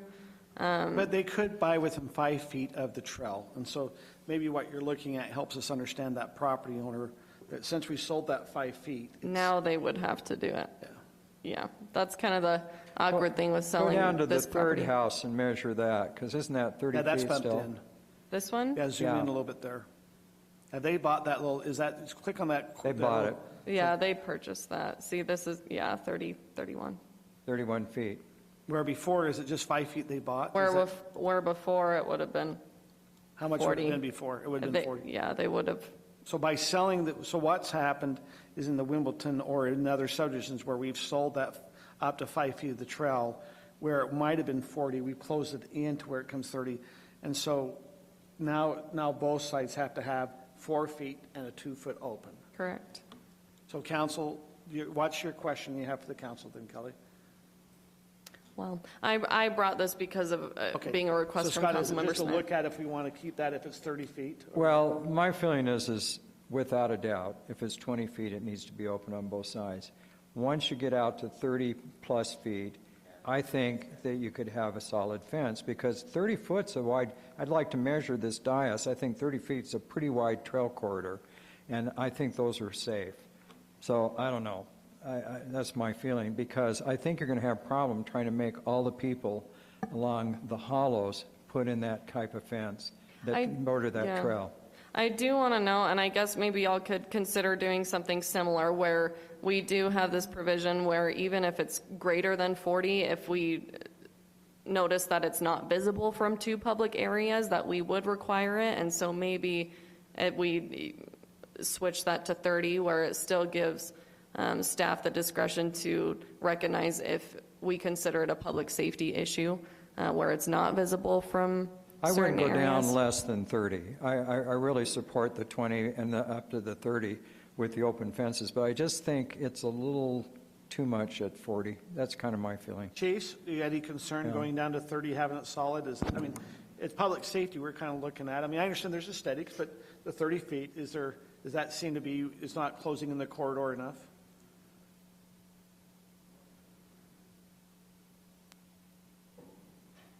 I'm sorry. Okay. So if it's 30 foot I guess wide, we're you looking could. at the police. Is there any safety you've noticed if the corridors, if 30 feet solid fence, is there safety issues for attacking? I guess is what we're asking. Is there? And there's 6-foot fences too, Yeah. which are tall for me, but not so tall I don't for have others. an issue with changing that, no. Okay, council, any other input? We know where Councilmember Smith is at. Other council members? I agree. Hey, hold on. Oh, no. Whoa. Thank you. We will mark, this happened at I move we 9:43 close the PM meeting. tonight. Kim and Scott agreed. Okay, anyone else? I'm like, if there's enough support. Okay, so we got Sarah, we got Brittany. I Okay, agree. Tim? Okay, you've already got all, We might just add that to our upcoming fence amendment at the same time. 100%. So we don't have to do it twice? okay. Okay, sorry. Other thing was municipal fencing. Okay. We talked about this a little bit, the fact that we use vinyl coated chain link for a lot of our sites. And discussing this with Andy, obviously, we also, with like our baseball parks, we'll use not vinyl coated chain link, we'll use normal chain link. You explained it better, but it's something to do with when they're hitting bats on the chain link that keeps better than if we coated it with vinyl. Is that okay? These are just some examples of what our vinyl coated chain link looks like. These are obviously our newer sites over by Ridgeview, and then here's a picture of that Angels Gate connection up on the very north end of Highland. Basically, the proposed wording that we were thinking for a potential amendment, if the council wants to direct staff to do it this way, is basically at the end of our fence ordinance giving Highland City an exemption for chain link being prohibited. And then also just saying that fences and retaining walls for Highland City may deviate from these standards for the benefit of the public and public resources. Obviously, a lot of these projects, when it comes to bidding and stuff, we end up coming to the council anyway and discussing these materials, similar to what Andy did the last city council meeting, and y'all choosing to do vinyl coated chain link. But it's just to call it out in code and make sure that we're trying to be compliant with our development code as well. Can I ask a quick question? Please do. And this is to Andy. Are these fences that you're putting in, and I think they look great for a city property, are they durable? I mean, you were talking about ball bats and a few things a minute ago. I mean, are they going to hold up with the winds and weather here in Highland? Oh, yeah. I mean, as far as the chain link and the vinyl coated, they are quite durable. They actually will weather a lot better than a lot of the fence types. I mean, the precast concrete fence is probably what everybody's considering the best right now, right? Collectively from the discussion That's that very we just had. expensive for the but city. it's very expensive. A fence like this is quite durable and should look nice for a long time. Everything ages eventually, but should last for a long time. Still, I make a comment. This is a little off the fence thing, but I really like the fact that all the little public utility buildings we're building are all consistently look the same, with the green roof and the trim and stuff. And that I appreciate that because the new pump station looks like that as well. Yeah, we tried to. Yeah. In the last several that have been built, we've tried to basically follow the same Because it pattern. identifies it as a city utility, so I think that's great. I'm in favor of this, Kelly. Councilmember Smith, do you think these are about ugly, or are you good with it? I think, my problem is when we outlawed chain link city fences for everyone, it just seemed a little inconsistent that we were allowing them for the city.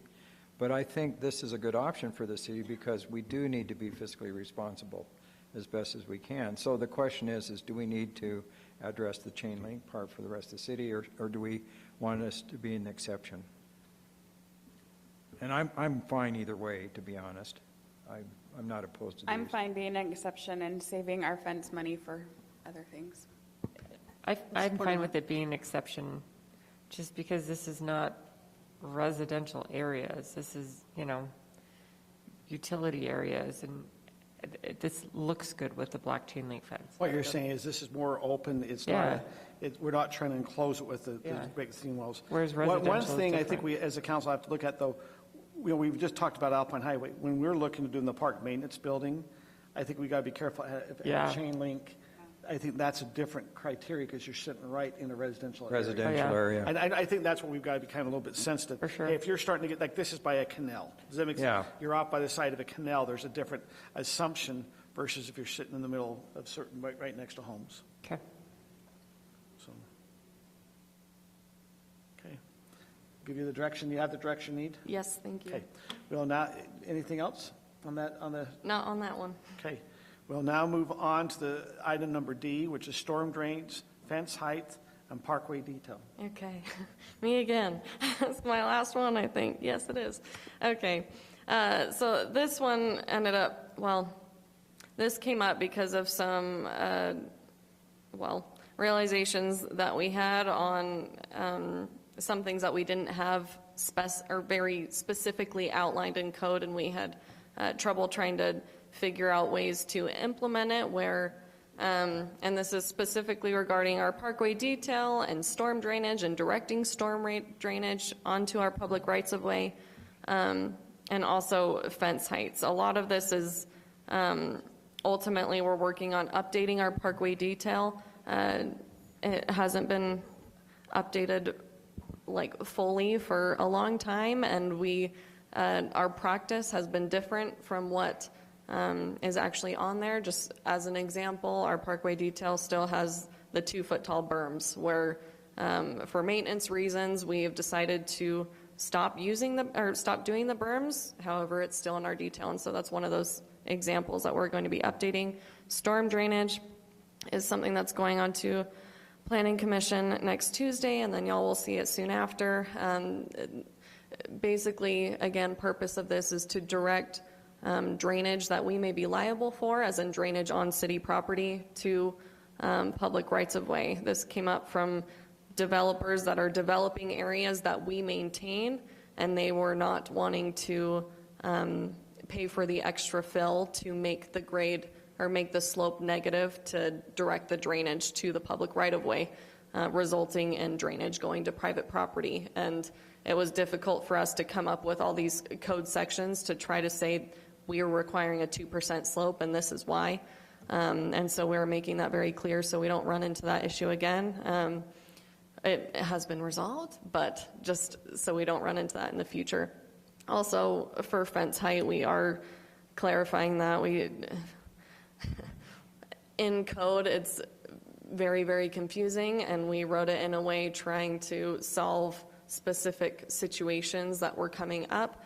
And now we feel like we've come to a pretty good conclusion as to how to measure fence height, maintaining it at 6 feet tall. Obviously, when you have difference in grades, that's the issue that we're running into, is when people are building a fence on the property line, but you have a lower property and a higher property on one side, and the higher property is wanting a 6-foot fence. However, when they build it, they're ultimately getting a 4-foot fence or a 3-foot fence, for example. And so that's something that we are also working on clarifying, and we'll bring those details to y'all after it goes to Planning Commission. How do you plan to clarify that? Because I think you have to have just a standard. You can have a 6-foot fence. Are you saying your fence needs to be shorter if the grade's higher? I mean, we got into that issue. It's actually based on like Hills. more average grade, and we measure it from 5 feet from the location of the fence on both sides. And so technically, the fence height cannot exceed 8 feet measured from the lower property, which would allow the people on the higher property to have on average a 6-foot tall fence, if that makes sense. I'll have visuals when it comes to y'all to make it I think a little what more you're saying is understandable. if you have a retaining wall that's 6 foot tall, that you can at maximum have a 2-foot high fence. Is that what you're saying? So that's actually a different topic when you're Okay. dealing with retaining walls. I'm specifically talking about fences. Yeah, retaining wall height is measured simply on exposed wall height. And so that one is determined differently. So on that retaining wall, you can still do a 6-foot high fence. If you remember, we had that. No, I know we had that discussion. It's okay. We had that amendment last year where they can do an open style fence on the same vertical plane as a retaining wall. However, if they're wanting to do a solid fence on top of a retaining wall, it would have to step back. That kind of like tiered approach that we were taking. But that had to do because it was next to a trail. That was just in general. It was trying to prevent people building 12-foot walls adjacent to properties. Okay. Well, it'd be good to understand this better because it's always a hard area. It definitely is. Talk about it a lot. Is there any other questions on those 3 topics? Otherwise, we'll... So tell me about the storm drainage issues just real quick. Okay. This all came up with our Parkway detail where a developer was wanting to have a negative slope from sidewalk to the fence. Okay. Making our drainage that's on land that we maintain being directed toward the fence and ultimately the private property on the other side. But what we prefer and what we tell developers is that we want a 2% slope. So it drains from the away fence to the public right of way, yes, because we're trying to direct all of our drainage to the roads. Street, into the And so that's what we're clarifying in this amendment, is saying that we need a 2% slope. Okay, very good.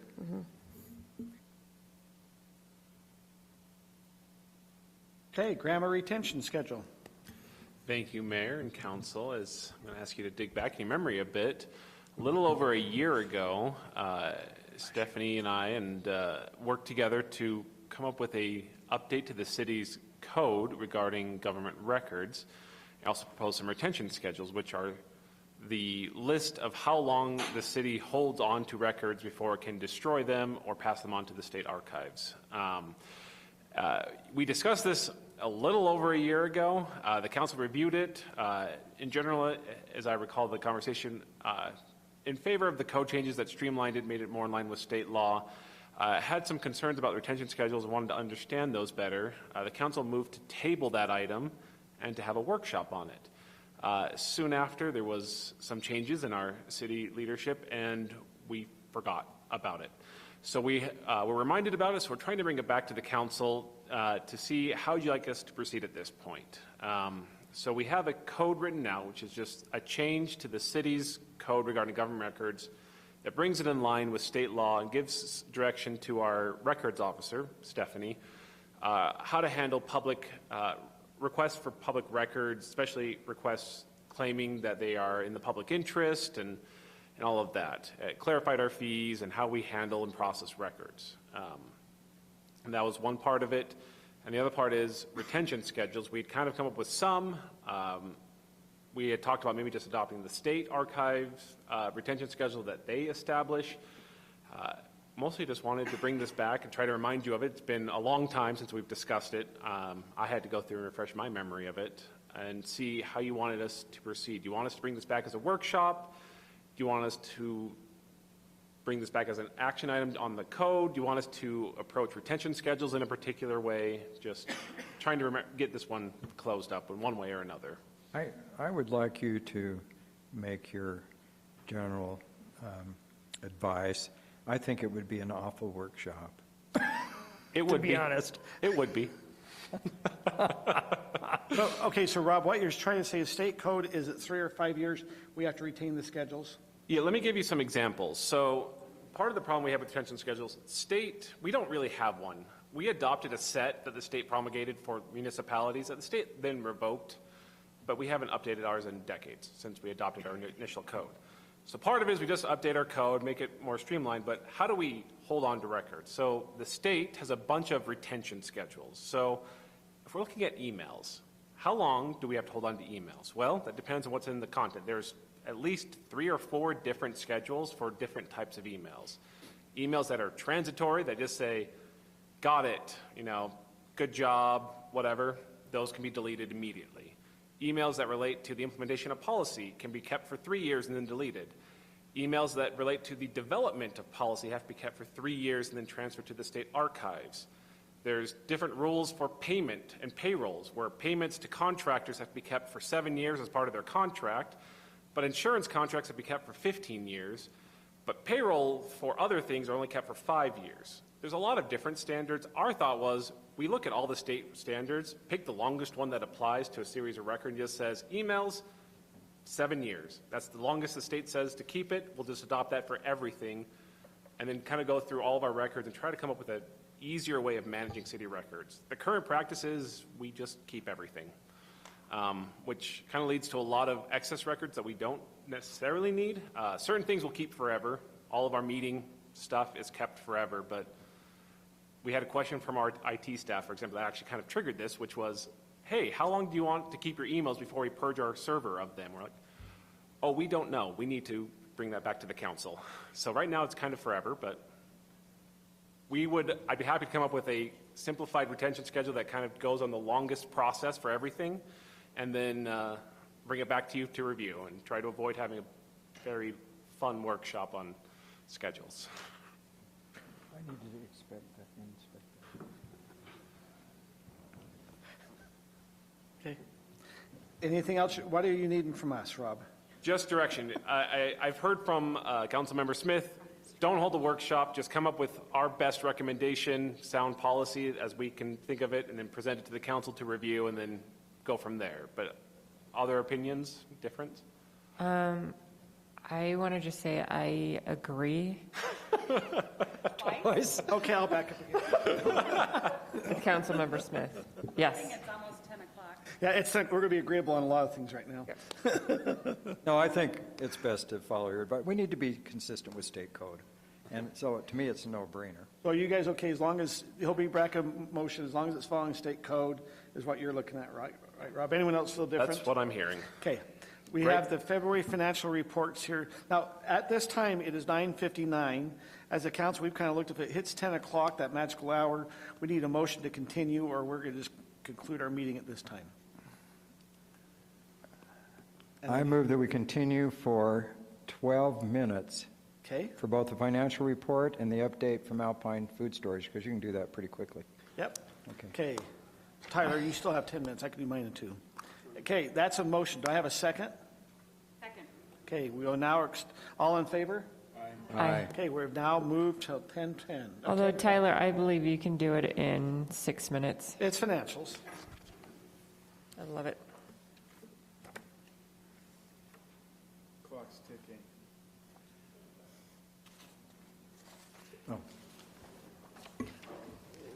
Thank you, Mayor and Council. Great to be with you. We can get this done There you I go. love that he does Kelly's this. rolling. This is great. These are the statements that were emailed to you last week through February of 2023. Represents 2/3 of the fiscal year having been completed, and it also includes the budget adjustments the council approved in February. Next slide, please.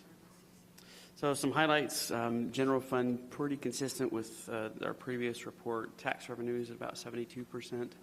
That includes property tax revenue as well as sales tax, which is on target and actually trending above our budget of $3.6 million. I'll give you some more detail on that at the end. Licenses and permits revenue, primarily due to building permit revenue, is slightly higher than our projections. And then, of course, intergovernmental revenue, we've got the ARPA distribution from the July distribution from the federal government. Next. Perfect. Open space, similar to last month, we're at about $150,000 in open space sales revenue that are in that fund. Library, nothing new there. The property tax revenue was received in December and January, and that represents the library's main source of revenue. Road capital, Public Works, Andy and I discussed it this week again. There's the project at 6800 West that we were actually anticipating. Reimbursements will net revenue to the city. Council's previous direction was to use that towards Mountain Ridge Park, which is still the plan as that project wraps up in the next few months here, depending on weather. Finally, impact fees, there's been shifts in development activity. You'll see through most of the impact fee revenue lines that our projections have not come to fruition. In many cases, we'll hit about 50%, but staff is monitoring that closely and taking those shifts in revenue into consideration as we plan for projects in the upcoming year. So sales tax. Here, our budget for this current fiscal year, as you'll recall, is $3.6 million. In February, we received just shy of $360,000, which brings us almost to $2 million for the year, for the first 6 months of the year that we get to count towards this fiscal year. One thing to note, this is actually down from the same month last year. This is 1 month and 1 month only. It was January we were up, right? Correct. Okay. February, we were down about 3%. We'll note we have received preliminary March data, which shows that we're going right back up for the full year to about the 9% range. So it's 1 month, but something that we're keeping an eye on as that sales tax revenue data comes in to make sure that we're on top of any shifts that might be sustained. Is it still staying pretty consistent that 25% is direct sales tax and 75% is the shared sales tax with other cities? Yep. It's kind of staying pretty consistent with that. It is. Validated that again last week based on the most recent data and right around the 75-25 split. So like I mentioned before, at this point in the year, we're up about 9.3%, almost $2 million compared to the 1.8 last year. Rolling 12 months, so if the remaining 6 months of revenue performs exactly as it did last year, we would anticipate ending the year at $3.8 million or slightly more than $200,000 above what the budget calls for.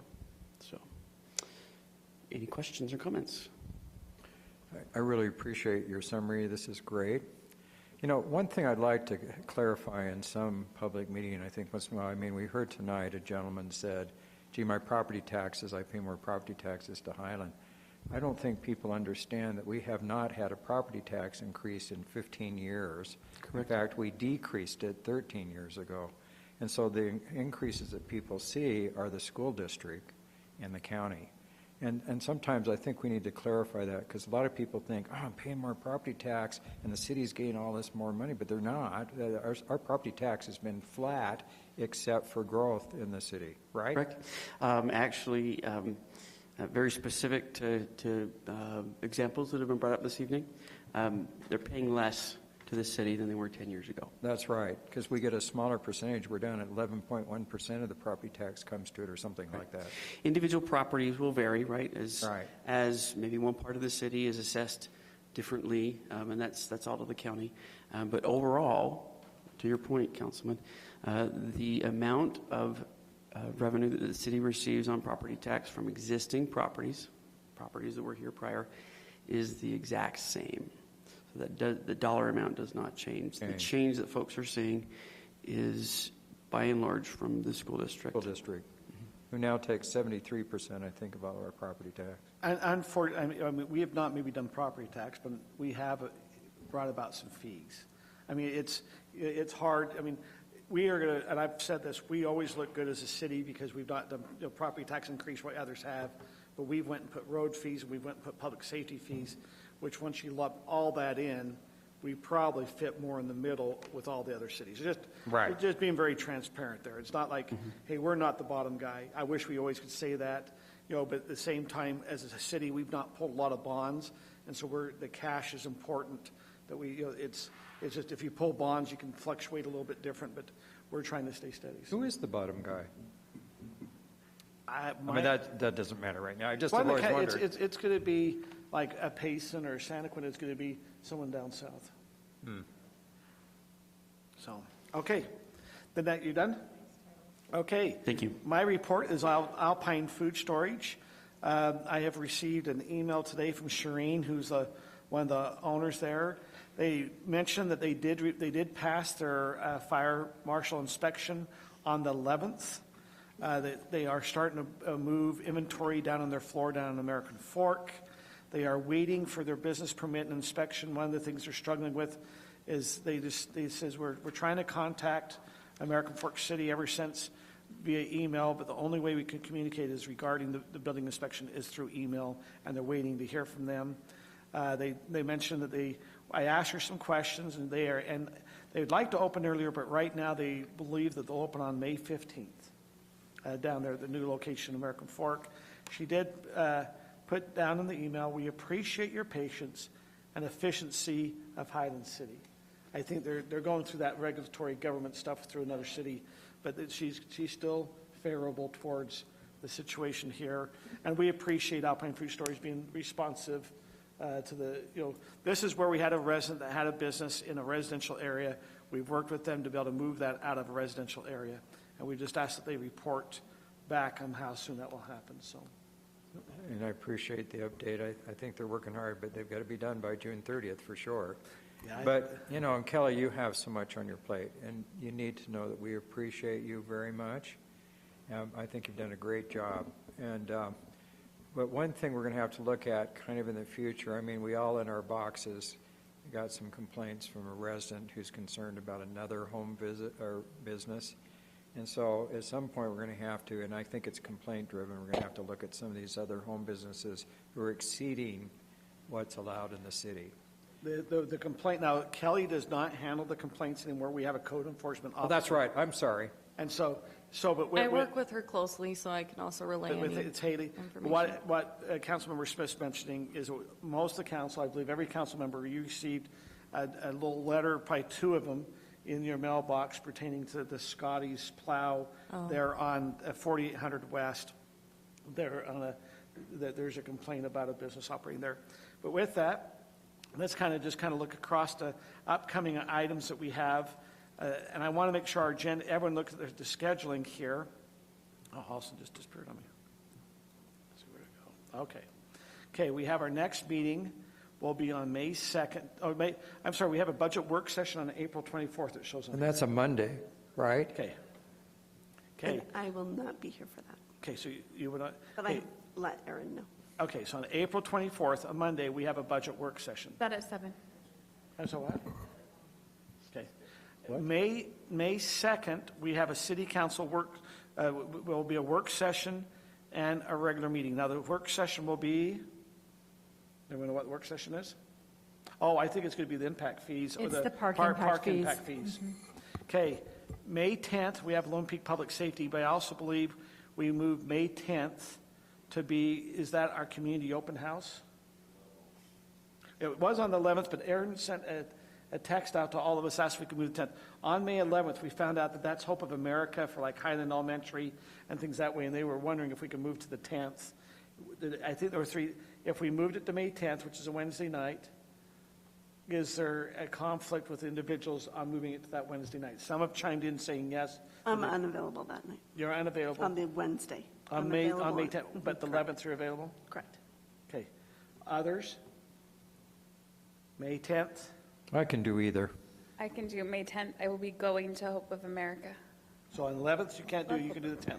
Yeah. Okay. Other council members?